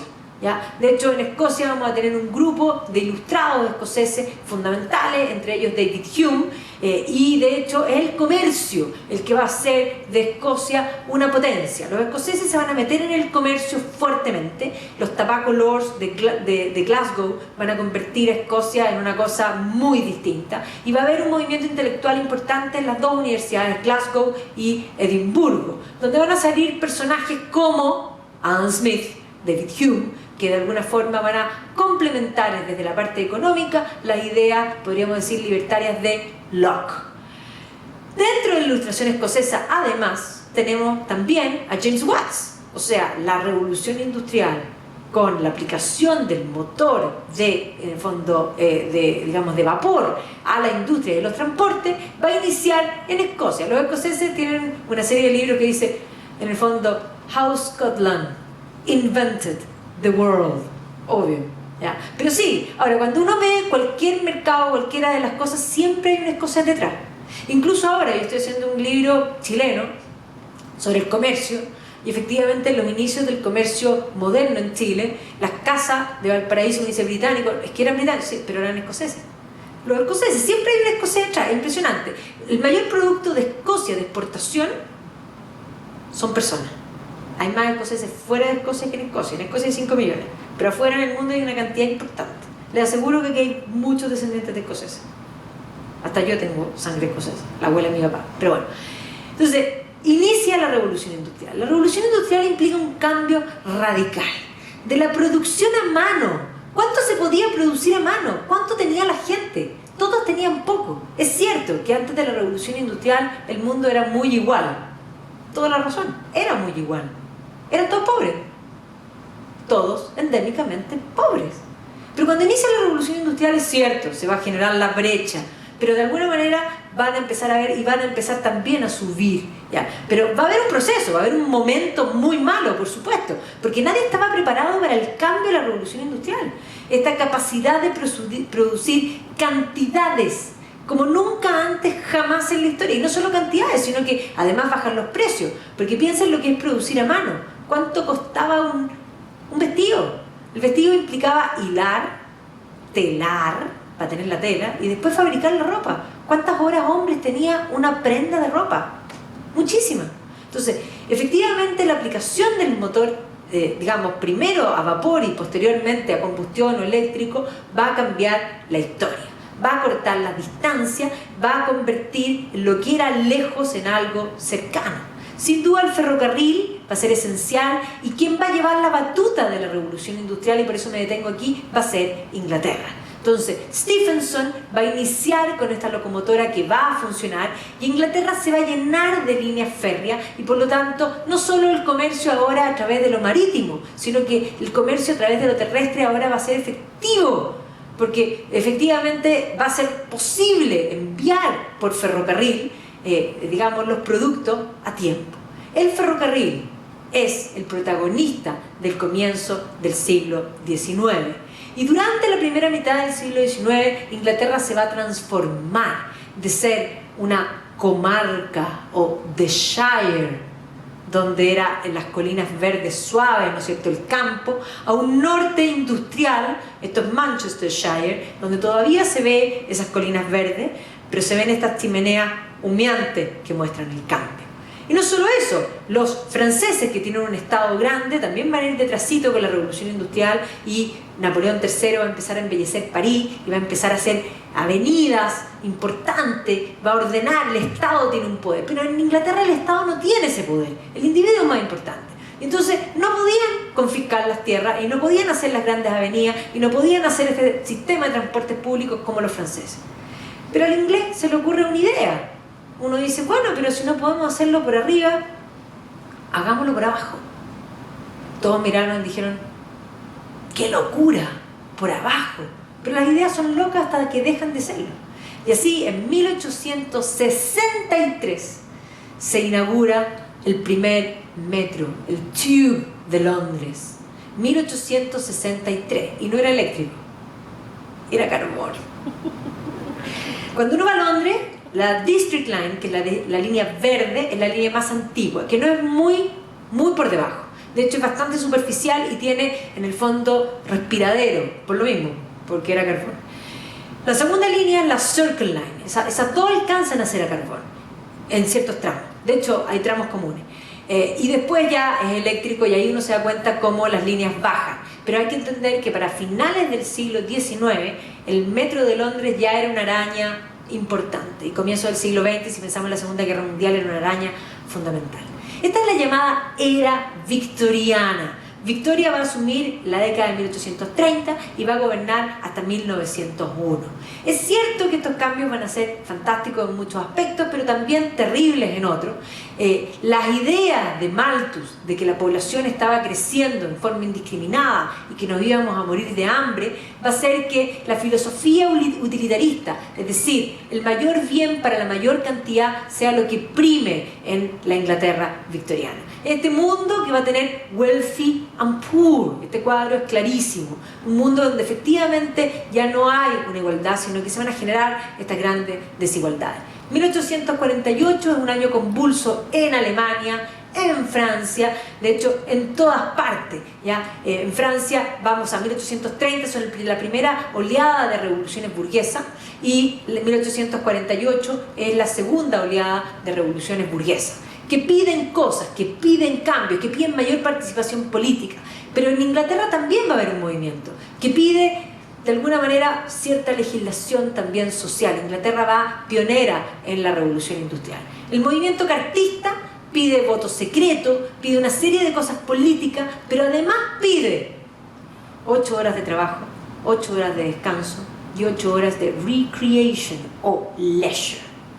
Y por eso no es raro pensar que grupos que ya no quieren, los grupos, las ideas socialistas comienzan a surgir. De hecho, el primer socialista utópico va a ser Owen, que va a partir en Inglaterra con una idea utópica. Y por eso la segunda camada de socialistas, que ya no quieren ser utópicos, sino que quieren ser científicos, que si bien son alemanes, escriben en Inglaterra. El manifiesto comunista de 1848, Marx y Engels están en Inglaterra y piensan que es para Inglaterra. Inglaterra es la que está más avanzada en el capitalismo. Aquí es donde se va a dar naturalmente la siguiente fase, ¿ya? Entonces, esa es la cara, de alguna manera podríamos decir, la reacción contra los problemas obreros, que evidentemente eran reales. Sí, Inglaterra también tenía una cara fantástica. La revolución industrial había producido una cantidad de bienes como jamás nunca, y la idea del progreso indefinido era algo que permeaba a todo. Este es el Crystal Palace, que es el primer mall de la historia, inaugurado por el príncipe Alberto, que dice y está convencido que están viviendo, y digo textual, estamos viviendo en un periodo de maravillosa transición que tiende a cumplir rápidamente ese gran fin a cual apunta toda la historia: la realización de la unidad de la humanidad. Esta gente del siglo XIX estaba convencida que el mundo era mucho mejor que el mundo de sus padres, mucho mejor que sus abuelos, y que el mundo iba a ser cada vez mejor, y la gente iba a ser cada vez más feliz. Esto es el Crystal Palace, que literalmente es el primer mall de la historia. Pero surge la sociedad de consumo. Nunca jamás en la historia nadie había vivido tan bien. Nadie había tenido tantas cosas. Nadie había podido empezar a abrir, y tal y cual. Esto es Sainsbury. Sainsbury hoy día es como el Jumbo aquí, ¿ya? Es grande. Pero así partió Sainsbury, como diría Frafra con 2 pollitos, ¿ya? Y así partieron muchos. La sociedad de consumo, el origen de las grandes tiendas. Esto es Liberty. Esto es comienzo del siglo XX. Selfridge, un americano, Gordon Selfridge, va a abrir su tienda. Hay una serie también que está en Netflix, en Oxford Street. Entonces, no solo eso, se van a inventar los colegios para responder a la sociedad industrial, para crear gente útil, que sepan las 3 R's: reading, writing, arithmetic. Gente útil para la sociedad industrial. No solo eso, la comunicación va a ser instantánea. Ya en la exhibición de 1851 va a aparecer el primer telégrafo. O sea, ahora la información es instantánea. El pescador de Aberdeen ya no sale a pescar y después vende su pescado. Y si no lo vende, ¿qué hacía antes? Ahora recibe por telegrama que le encargaron. ¿Dónde? En Londres. Pesca, sube sus cosas. No sé cómo habrán sido los hielos, no tan buenos como hoy día, sin duda la cadena de frío debe haber sido, pero lo subía a un ferrocarril que en un rato estaba repartiendo el pescado y tenía las vendas aseguradas. Surgen los mercados futuros, en la época de este progreso, confían, en la época de auge de los periódicos. Y como hay ahora plata por la revolución industrial, como hay también tiempo libre, porque la primera mitad es de alguna manera todo tremendo, pero ya la segunda mitad del siglo XIX comienzan las legislaciones laborales, y con las legislaciones laborales hay gente clase media con dinero y con tiempo libre. Y por lo tanto se van a inventar todos los pasatiempos. El siglo XIX en Inglaterra inventa todo lo que hoy día nos gusta. Cuando nosotros decimos, ¿cuál es tu hobby? Es que a mí me gusta hacer deporte. Surgen los deportes. Como los deportes no existían antes. No existían. Existía el ejercicio. Sin duda el cazador, y piensen ahora en la época de piedra, que salía a cazar, se ejercitaba cantidad. Pero eso no es deporte. El deporte implica un juego por pasarlo bien con ciertas reglas. Y eso lo inventan en este periodo. En Inglaterra se inventan todos los deportes, no solo el fútbol, el tenis, el golf, el cricket, y vamos y suma. Y el resto son híbridos cambiados en Estados Unidos. La verdad es que son los anglosajones generalmente los que inventan los deportes. Y no solo el deporte, el consumo del arte. El arte florece cuando sobra la plata. Hay dos momentos de arte puntuales importantes. Uno se va a dar post peste negra en Italia en el Renacimiento, gente con plata, ¿no es cierto?, y compitiendo entre ellos. Y el otro se va a dar en el siglo XIX en Europa, gente con plata y compitiendo entre ellos. O sea, dos variables necesarias. Mercado de clase media que no entiende, pero si el resto lo tiene yo también lo quiero, ¿ya? Y por lo tanto vamos teniendo. 1871, Prusia gana la guerra franco-prusiana contra Francia y se unifica Alemania, el segundo Reich. Y Alemania va a entrar fuerte ahora, unificada a la revolución industrial, apretando el acelerador, y va a empezar a aparecer como un competidor importante para Inglaterra. En la primera mitad del siglo XIX nadie le competía a Inglaterra. En la segunda mitad, dos competidores, Alemania y Estados Unidos. Miren aquí, 1870 el Reino Unido produce más que ninguno. 1913 Alemania produce más que el Reino Unido, y ojo, Estados Unidos produce más que Alemania y el Reino Unido juntos. Alemania va a superar en ferrocarriles en el fondo al Reino Unido, y va a iniciar muy fuerte en la segunda fase de la revolución industrial. En la fábrica automotriz, los automóviles van a ser inventados en Alemania, Daimler y Benz, y masificados en Estados Unidos. Esta es la fábrica de Opel. En la industria siderúrgica, en la industria química, esto es Bayer, estos son los productos de Bayer. Aspirina, si le duele la cabeza, tome aspirina, pero si le duele mucho, tome nuestra otra marca, heroína. Con eso se le va a pasar de todas maneras, obvio. Era un producto. Heroína es una marca de Bayer, de un opiáceo, pero es una marca. No solo la industria química, la industria eléctrica van a entrar tremendamente fuerte. Esto es Siemens Osram, ¿ya? Y por eso Inglaterra, que ya no es la más linda, se va a enfocar ahora en el colonialismo. Ya no soy la más linda, pero soy la dueña del mundo. Esto es Cecil Rhodes, que construye los ferrocarriles en África. Y aquí está así. Esto es mío. Incluso le va a poner su nombre a un país. Rhodesia. Una cosa curiosa. Britannia, Empire Overseas. Orgulloso, pero efectivamente no son los que producen más. Pero tenemos finales del siglo XIX este mundo que cree, confía, esto es Francia, pero efectivamente Jules Verne encarna esa creencia que el hombre puede hacerlo todo. Llegar de la Tierra a la Luna, al centro de la Tierra, cosa que todavía no hemos podido, por supuesto, y lo que quieran. Francia va detrás, también inaugura su exhibición universal en 1889 con su Torre Eiffel. Este es el mundo que vamos a llamar en el término francés la Belle Époque. O que si lo llevamos al término británico, imagínense ahí Downton Abbey, Lady Mary, Lady Lydia, ¿no es cierto?, llamando, ¿no es cierto?, a cada una a su pieza. Un mundo donde efectivamente los cambios están en el ambiente, pero se vive una paz infinita, un mundo exuberante, un mundo que tiene como nunca, pero que van a empezar a aparecer cambios. Las mujeres van a empezar, antes de la Primera Guerra, a empezar a exigir cambios. Y sí, Alemania, que se unificó tarde, está en un problema. Alemania produce más, pero no tiene colonia.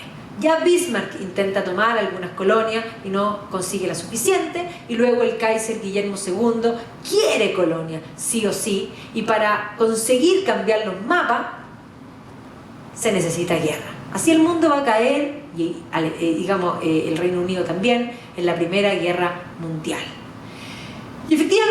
Kaiser quiere apoderarse del mundo y al invadir Bélgica, Inglaterra va a llamar a entrar a la guerra. Muchos dicen que el gran error de la historia reciente es que Inglaterra haya entrado en la Primera Guerra Mundial. Y uno dice, ¿pero cómo? Si esa guerra es una guerra justa.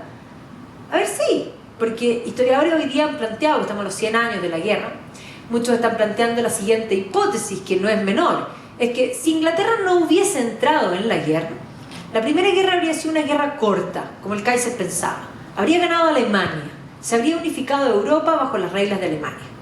Pero Inglaterra entró en la guerra, con lo que la guerra no fue corta, se extendió y no se resolvió. Y por culpa de la Primera Guerra, hubo Segunda Guerra. Todos los muertos de la Primera Guerra, todos los muertos de la Segunda Guerra. Y luego Europa se unificó bajo las reglas de Alemania. Habríamos llegado a donde mismo, sin ni un muerto, y sin Hitler, sin nada. Pero el what if en historia no funciona. Simplemente sirve para comprender que este evento de la entrada de Inglaterra a la guerra cambió la historia. Y era gente optimista. Estas son las colas de reclutamiento de la guerra. Iban felices a la guerra. La guerra iba a ser corta, iba a durar 5 minutos. Antes de Navidad iban a estar de vuelta. Esto era julio. Pero la guerra no va a ser corta. Se va a estancar en las trincheras y se va a convertir en un horror. Y efectivamente se va a diezmar la crème de Europa. Sí, efectivamente esta es la última guerra de soldados. Va a morir una cantidad de gente fundamental. Muchos no van a volver. Y los que van a volver bastante mal. Por lo tanto, el nivel de vida de Europa, de esa Belle Époque, se va a perder para siempre.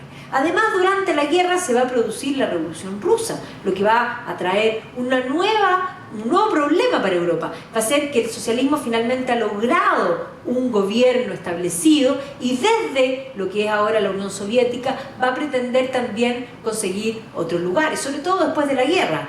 Alemania destruida va a tener un movimiento que trata de tomarse, el movimiento espartaquista trata de tomarse el gobierno de Berlín. El año 19 es literalmente el año rojo en Europa, no solo Berlín, el Bienio Rosso en Italia, Bela Kun en Hungría, o sea, incluso va a haber movimientos de esta índole hasta en Inglaterra. Las mujeres van a seguir fuerte y la guerra va a ser impopular. Además, las mujeres por la guerra van a entrar al mercado laboral y de ahí no se van a poder salir más, no solo porque no quisiesen, muchas no querían, otras tal vez querían, pero ya no se podía. Su marido no volvió nunca más. Y si volvió, volvió mal. Por lo tanto, la vida cambió. Versalles va a ordenar la paz, va a imponer la paz. Va a castigar duramente a Alemania, le va a considerar la culpable de toda la guerra. Además, Francia, que odiaba a Alemania por la guerra franco-prusiana, se va a preocupar que el castigo sea ejemplar. Y Alemania va a entrar el año 23, no solo por Versalles, sino que además porque Alemania había ido a la guerra emitiendo bonos propios. Por lo tanto, hay una crisis financiera que precede al problema de Versalles, que va a ser la que va a explotar el año 23 y que va a terminar derrumbando el marco. Entonces, este es el problema de Alemania. Este es un billete de 50 Millionen Mark. Pero este es un billete de 100 Billionen Mark. ¿Para comprar qué? Nada. Porque esta es la inflación que va a tener Alemania en el año 23. Es decir, lo que costaba con un cero, hay que agregarle para final del año 12 ceros. Hagan ese ejercicio con lo que quieran. Y sucede esto. Impresionante. Esto es insostenible. Nadie puede sostener eso. Esto es lo que historiadores han denominado cuando el dinero muere. Esta es la muerte del dinero. Y la muerte del dinero genera muchos problemas colaterales anexados. Y evidentemente es insostenible. Entonces Alemania, después de esta situación, se va a enfrentar a que sus dos opciones son o el Kommunistische Partei Deutschland o el Nationalsozialistische Partei, en el fondo, Arbeiterpartei Deutschland. Entonces, dos soluciones que la verdad es que uno dice, bueno, fueron los nazis. Fue terrible. La gran pregunta es, si hubiesen sido los comunistas, ¿habrían sido mejor? What if? Les aseguro que no. No soy pitoniza, soy historiadora, tengo que verlo en otras partes. Los dos eran terribles, las opciones eran pésimas. Pero efectivamente la situación estiró hasta que se llegó a eso. Y Hitler tomó el poder quiso comerse el mundo, llevó al mundo a la Segunda Guerra Mundial, y el rol de Inglaterra, nuestro protagonista, va a ser esencial. Si los ingleses no hubiesen resistido un año solo, porque Hitler rápidamente va a terminar haciendo caer París para el año 40, la guerra estalla el 39, y en abril del 40 cae París. Si los ingleses no hubiesen resistido, estaríamos aquí en Chile, sprechen Sie Deutsch. Jawohl. Pero los ingleses resistieron. Y no solo resistieron, sino que además como isla, porque no pudo la armada, la armada alemana contra la armada británica, y por lo tanto el aire va a ser la tónica, y esta es la realidad de Londres en forma permanente durante la guerra, ¿ya? Esto, y por eso mismo van a querer al rey tartamudo y a la reina madre, porque se quedan, y eso permite que Churchill se reinvente, porque Churchill se había equivocado en la Primera Guerra Mundial y había prácticamente sepultado su carrera política, y sin guerra no se habría vuelto a reciclar, se pudo reciclar. Ahí tienen los Tube de Londres, que servían de shelters, obviamente porque ya la red era una red importante. Pero esta es la realidad de Londres. Esta era su casa, esta era su casa, esta era su casa. Y así no solo Londres, sino que todas las grandes ciudades van a quedar bombardeadas, destruidas, y esta es la realidad de la posguerra. Entonces, efectivamente, la guerra va a terminar, ¿no es cierto?, con la famosa, en el fondo, bueno, con el avance hacia primero la Unión Soviética, por una parte en el lado de Europa, y eso va a implicar que haya un nuevo aliado contra Hitler, y en el Pacífico con la bomba atómica. Entonces los amigos van a resolver ahora el nuevo mundo. Nosotros siempre pensamos que la posguerra de Inglaterra, esto es Londres, así quedó, es Churchill. Siempre vemos a Churchill con su victory como la historia posterior. Pero la verdad es que no es tan simple. Si bien Churchill partió negociando con los amigos, va a ir a las elecciones del año 45 y cualquiera habría dado por seguro que Churchill ganaba. Había ganado la guerra, como no iba a ganar las elecciones. Pero no, Churchill no gana las elecciones. Gana Clement Attlee, un Labour. ¿Y por qué ganan los Labour? ¿Qué sucedió? Bueno, los Labour prometían trabajo asegurado. Una cosa importante, las guerras son terribles, pero las guerras generan pleno empleo. Y sin guerra no hay sueldo. Muchos volvían a qué, y por lo tanto los que prometían más eran los Labour, y va a ganar Clement Attlee. Y es Clement Attlee el que va a terminar con las negociaciones de paz. No es Churchill. Churchill se va a ir además indignado, impresionado, sorprendido, no lo voy a creer. No podía creer esto, que no habían votado por él. Y Clement Attlee cree en Keynes. Keynes ya había augurado la crisis del año 29, por lo tanto Keynes era considerado el gurú. Él consideraba que el Estado debía intervenir en economía, y la línea de keynesiana va a ser la que se va a imponer en Inglaterra. Inglaterra está destruida, no tienen ni uno. Entonces Keynes, que era celebrity around the world, va a ir a Estados Unidos a pedir un préstamo. Y este es el préstamo del siglo británico, que van a seguir pagándolo el resto de la vida por largo tiempo, porque además Keynes iba seguro, a mí me van a dar lo mejor, y le dieron el préstamo, pero las condiciones no eran las mejores, pero necesitaban plata. ¿Para qué? Clement Attlee había prometido construir un estado de bienestar que acompañase a los ciudadanos, como decía de fondo el informe Beveridge, desde la cuna a la tumba, y por lo tanto eso costaba plata. Pero no solo eso.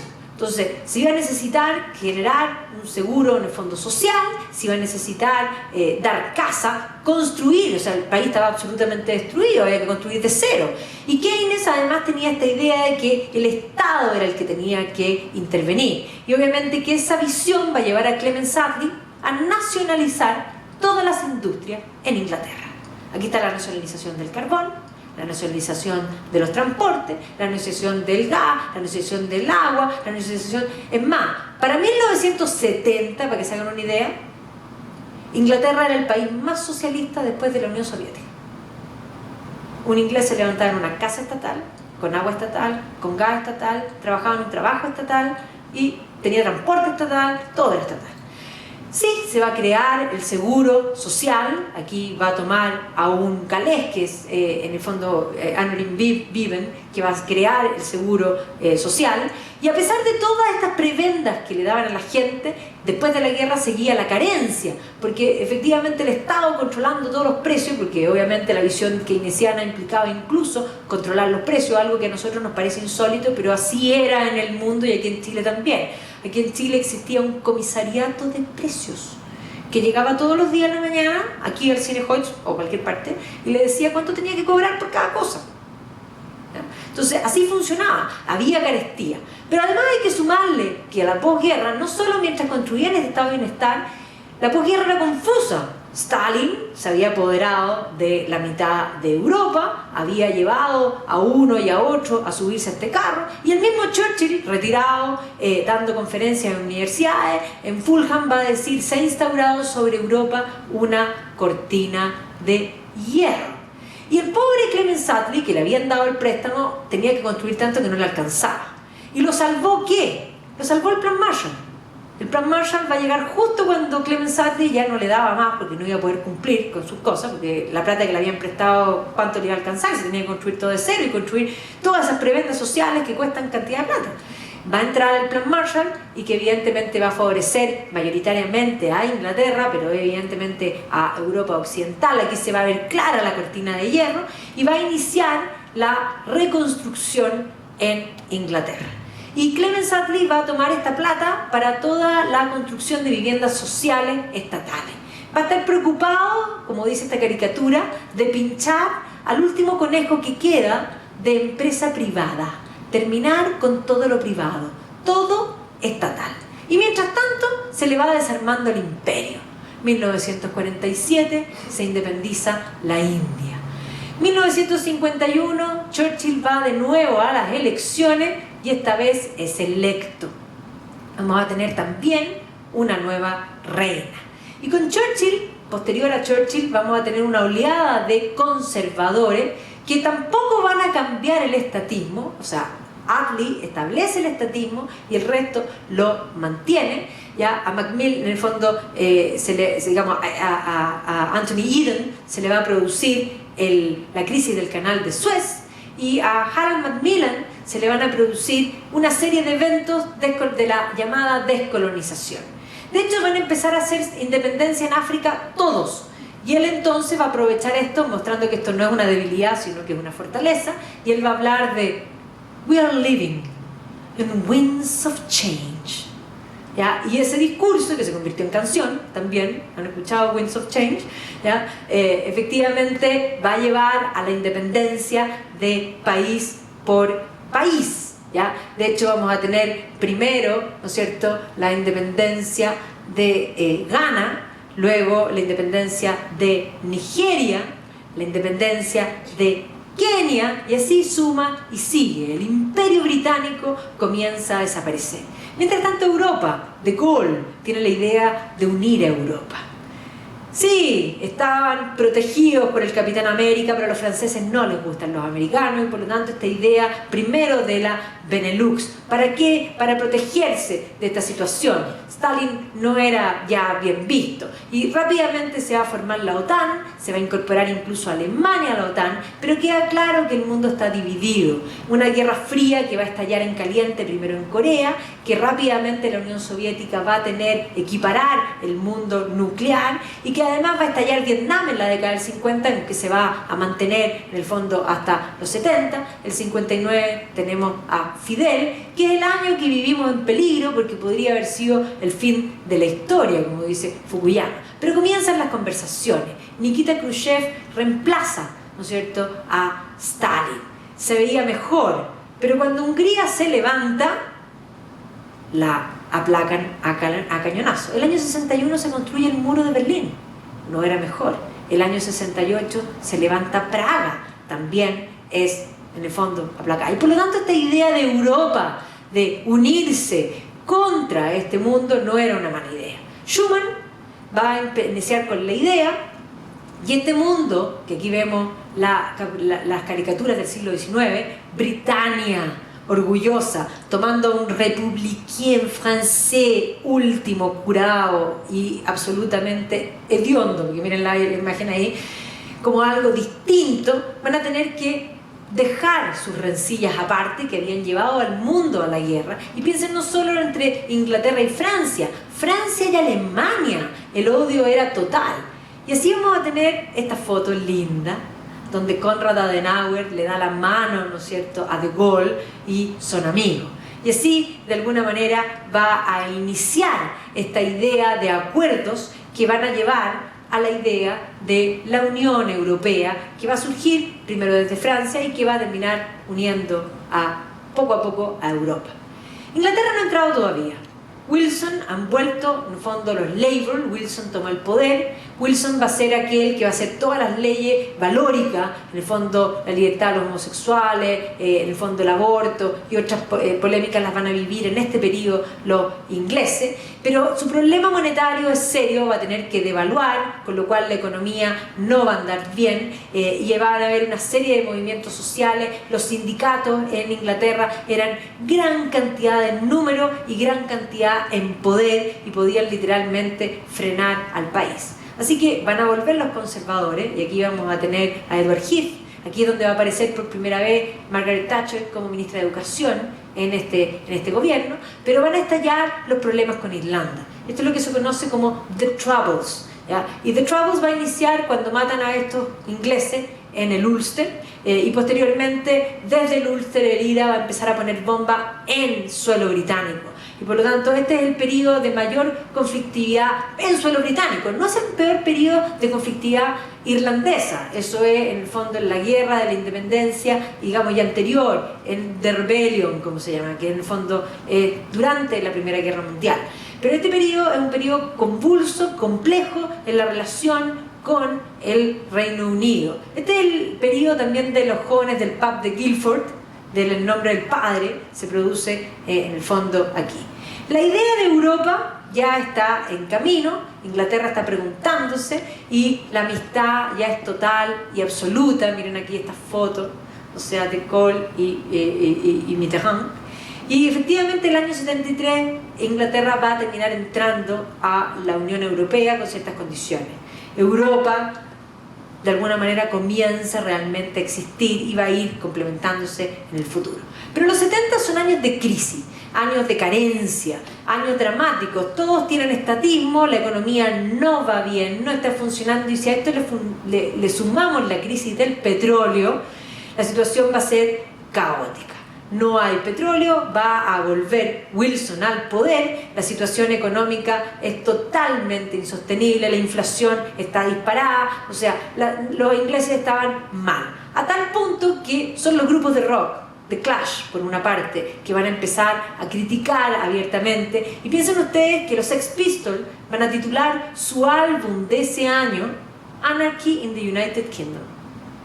O sea, esa es la vida que estamos viviendo. Así va a llegar al poder Callaghan. Callaghan yo no sé cómo era, porque hay que ser justo, pobrecito, a mí me da una pena terrible porque dicen que fue el peor primer ministro que ha tenido Inglaterra.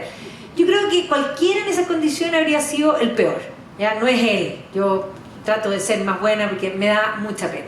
La verdad es que en el gobierno de Callaghan la situación es tan insostenible que los sindicatos le van a parar el país. Tenían un poder enorme, el paro va a ser total y absoluto. Miren esta caricatura, el país le pasa por encima, lo único que se reconoce de él es su nariz. O sea, y efectivamente se va a producir un evento que se llama The Winter of Discontent. El país se va a parar entero. Esto es Londres, esto es los basureros, los sepultureros, o sea, no había que enterrar a los muertos, no había quien recogiera la basura. Y en medio de esa crisis espantosa, los medios le van a preguntar a Callaghan ¿qué opina de la crisis? Y él va a contestar una burrada. ¿Crisis? ¿Qué crisis? O sea, eso, como yo siempre digo, eso es peor que respuestas que los políticos no pueden dar. No pueden decir crisis que crisis, tampoco pueden decir me enteré por la prensa. Que puede ser verdad, pero no puede decirlo, ¿ya? O sea, crisis que crisis, la basura la tienen hasta acá y él pregunta qué crisis. Bueno, el Sun va a titular crisis, y ahí lo van a subir al columpio, y evidentemente en las elecciones siguientes ya no va a haber opción. Los conservadores habían levantado sin querer la candidatura, porque no querían, pero terminó siendo Margaret Thatcher la que van a llevar, y efectivamente la campaña va a plantear que los Labour no están funcionando, que la austeridad no está funcionando, y finalmente el año 79 va a ser electa la primera ministra mujer conservadora, Margaret Thatcher.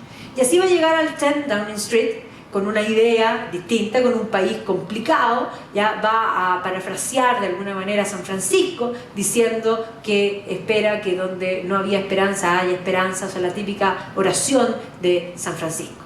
Le va a tocar lidiar con el tema de Europa, e incluso ella va a llamar a un referéndum donde van a querer permanecer en Europa, y ahí aparece esta foto genial, ella vestida de Europa.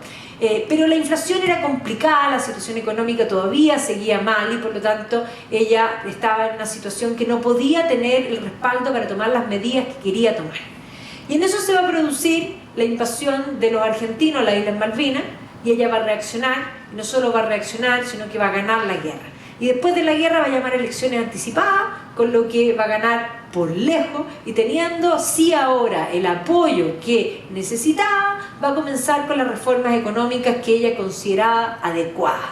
Y como sale aquí esta caricatura, como la reina de corazones, al estado de bienestar que le corten la cabeza. Y no solo eso, sino que a la esterilización masiva. Entonces, si bien va a tener primero un primer periodo de gran inflación y desempleo, el desempleo va a subir, después van a venir los ajustes. Incluso muchos dicen, claro, ella reclamaba en el Congreso, decía, con tal que en el fondo que la brecha no sea más grande, ustedes, los Labour, están dispuestos a que los pobres sean más pobres. ¿Qué importa la brecha? Decía ella, si puede ser así, si está aquí y no aquí. A usted le importa la brecha y que esto no esté más alto, ¿ya? O sea, hay montones de temas. Por eso está ese letrero que dice, get the richer, que dejen que los ricos sean más ricos, pero que todos también, los de abajo, también suban.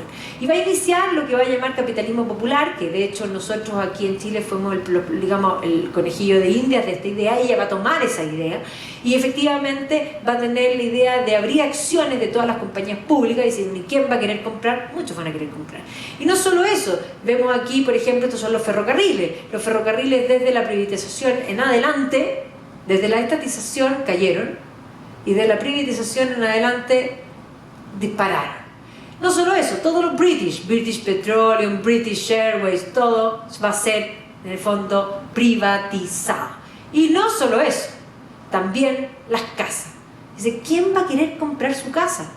La gente vivía en casas públicas. Bueno, ahora ella va a ofrecer la posibilidad de ser dueño, y ella misma va a ir a entregar las casas. Y sí, la gente quería ser dueño. Se va a enfrentar con los sindicatos, y particularmente con los mineros del carbón.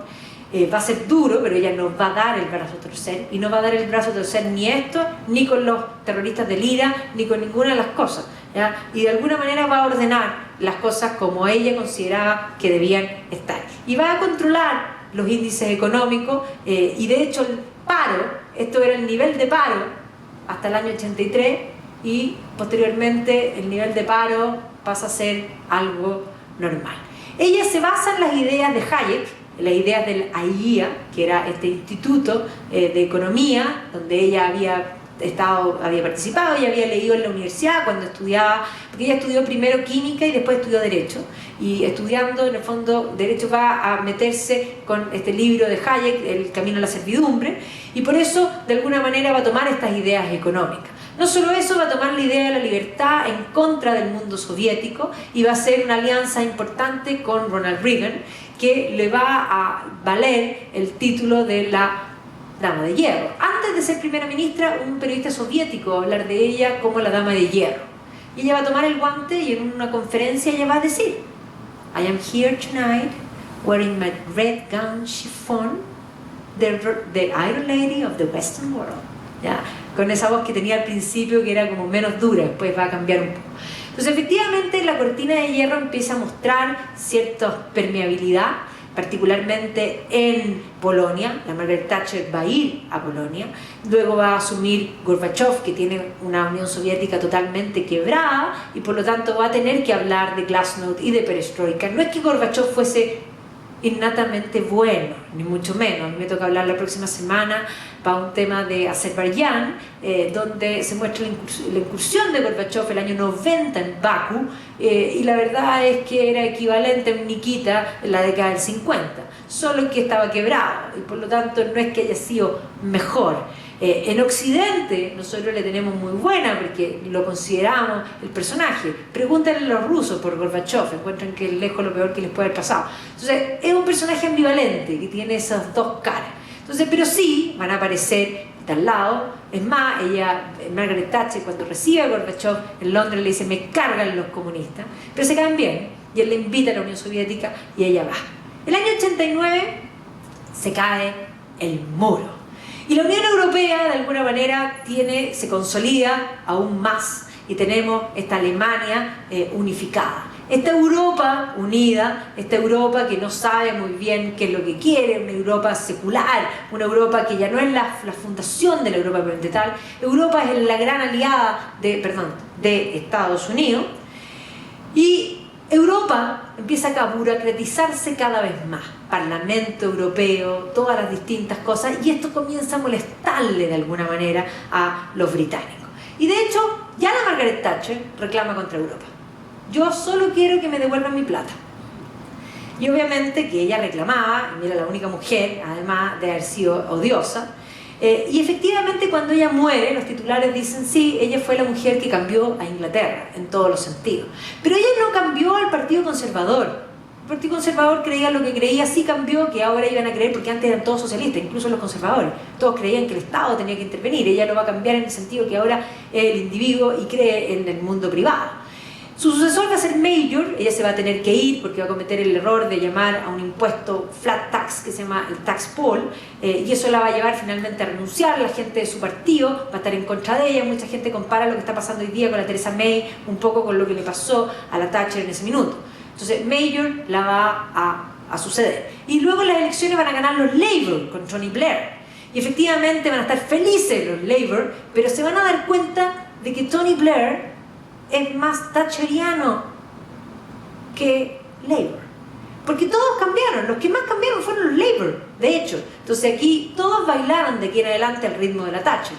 No solo en el fondo Blair, Gordon Brown también, y aquí la vemos, la Thatcher va a estar presente, en el fondo Cameron, por supuesto, Our Only Hope, Cameron va a ser como el hijo, pero en realidad podríamos decir que eran todos hijos de la Thatcher. O sea, la Thatcher cambió la historia británica para siempre. Ella no quiso entrar en el euro. Todos dijeron: vieja loca. Pero cuando vino la crisis del 2008 dijeron: wow, gurú. Porque el gran problema hay un problema importante en la zona euro. Porque el problema de Europa es que Alemania es muy grande. Alemania es muy grande para Europa y muy pequeña para el mundo. Y eso lo hizo preguntarse a Cameron: to be or not to be European? Should we stay or should we go? Gran pregunta. Y ahí estamos. La campaña del Brexit fue tremenda. Miren aquí. No tienes que distraerte. Perdón, de tu distracción, no puedo ponerme ahí. De tu distracción, 29 millones de búlgaros están detrás de tu trabajo. Miren aquí. Esta es la política de la Unión Europea en trabajo. La Unión Europea establece cuánto tú puedes trabajar y cuánto tienes que descansar obligado. Nosotros hacemos tours en Inglaterra y de pronto el gallo del bus dice: tengo que parar. Y tenemos que parar por el rato que él tiene que sacar la tarjeta, porque la Unión Europea lo obliga a eso. No hay opción de flexibilidad. ¿Quién manda aquí? La Unión Europea. Esta es la campaña del UKIP, esta es última. Pero efectivamente, the British people don't need sex. Lo tenemos todo el día. Es más, tu vida financia la vida de ellos. No border, ese era el gran tema, justamente en un momento en que el ISIS se arremete y que viene toda la crisis de inmigrantes, justo en ese momento se vota el Brexit. Y claro, efectivamente ganó Brexit, ganaron principalmente los que votaron por Brexit, no son las grandes ciudades, sino que es el campo, son la gente adulta, precisamente esos nowhere, como dicen algunos hablan hoy día de que hay gente que son anywhere y gente que son somewhere, esta gente que pertenece a un lugar. Y efectivamente el ímpetu inicial era de gran esperanza, believe in Britain. Incluso el Sun que era muy pro Thatcher, la Thatcher tampoco creía al final de su vida en Europa. creía que tenían que ser ellos los dueños de su tema. Pero el problema era serio. Cameron llamó a este referéndum, nunca pensó y luego hizo campaña por Remain, la cosa más rara que hay, y después se tuvo que ir. Empezaron las ideas de que ahora se iban a ir todos. El más feliz, Putin, sin lugar a dudas. Los que habían convocado se fueron primero, después volvieron. Nigel Farage sigue ahí todavía. Y aquí viene el gran problema. ¿A quién le vamos a culpar ahora de nuestros problemas? Ya no estamos en Europa, ahora ya no es la Unión Europea. Y ahora viene el gran punto. ¿Divided Kingdom? No sabemos. La pobre Theresa May en eso está. Todavía está. Esta semana es clave. Esta semana es clave, pero ha perdido el apoyo de su propio partido. Varios hicieron la comparación con la Thatcher, pero la verdad es que los pantalones no tienen los mismos pantalones. Ella ha tratado de ceder de alguna manera desde el comienzo. La Angela Merkel dijo desde el principio no se pueden ir con todos los beneficios y de alguna manera estando independientes, o sea, no pueden pretender todo. Angela Merkel estaba desesperada cuando salió el Brexit porque Europa se veía así y ella necesita a Europa, pero cuando se veía que podía venir en Francia una Marie Le Pen y por lo tanto era el fin de Europa, salió Baby Bonbon Macron y salvó a Europa. Así que Europa está salvada, lo que hace más complicada la situación de la pobre señora May, porque Europa está fuerte. Si Europa hubiese estado débil, la negociación era mucho más fácil.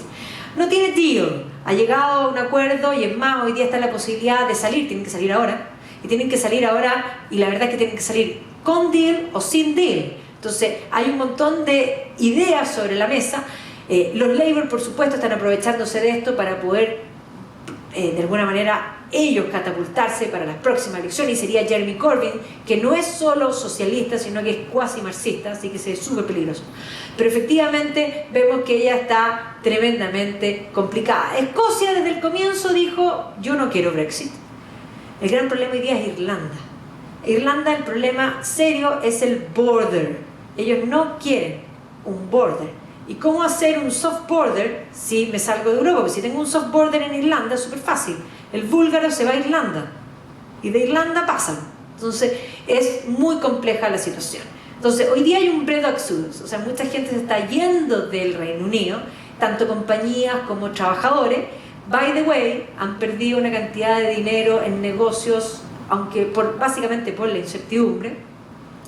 Y de hecho las casas, este es el minuto para los que les gusta comprar en Londres o que alguna vez pensaron que era imposible, este es el único minuto para pensar comprarse algo en Londres. Tengo un amigo que se dedica a real estate, se ha comprado cantidad de cosas, entonces me dice lo mejor que me ha pasado, se acabó, lo mejor que me ha pasado es el Brexit, se acabaron los turnos. Bueno, y en eso estamos, Europa o no Europa. Básicamente ella está pensando, esto es lo que dice, si hubiese un nuevo referéndum, esto sería, sí, se acabó el término. Ahí viene, ya. Si hubiese un nuevo referéndum, este sería el resultado. Pero ella está entrando en una cueva sin, en el fondo, saber qué es lo que va a pasar, tratando de hacerse amiga de todos, ahí la tenemos con todo, negociando, tratando de hacerse amigo de Trump, Trump con cara de yamiqué, pero no sabemos qué va a pasar, ¿ya? Y no sabemos qué va a pasar porque ella dice aquí, voilà, este es mi acuerdo, y la verdad es que el acuerdo, no sabemos si hay realmente un buen acuerdo. O sea, este es el nuevo tratado es bastante incierto, algunos dicen que quedan peor que antes, o sea, hicimos Brexit para quedar peor que antes, eso no le parece mucho. Entonces ella aquí, mostrando aquí las dificultades, Cliff Edge, ella se paró en el cliff, pero parece que se está cayendo. Menos mal que tienen otras cosas los ingleses que preocuparse, bodas reales, embarazos reales, familia real haciendo saludos de Navidad, porque esto, todavía nadie tiene la respuesta.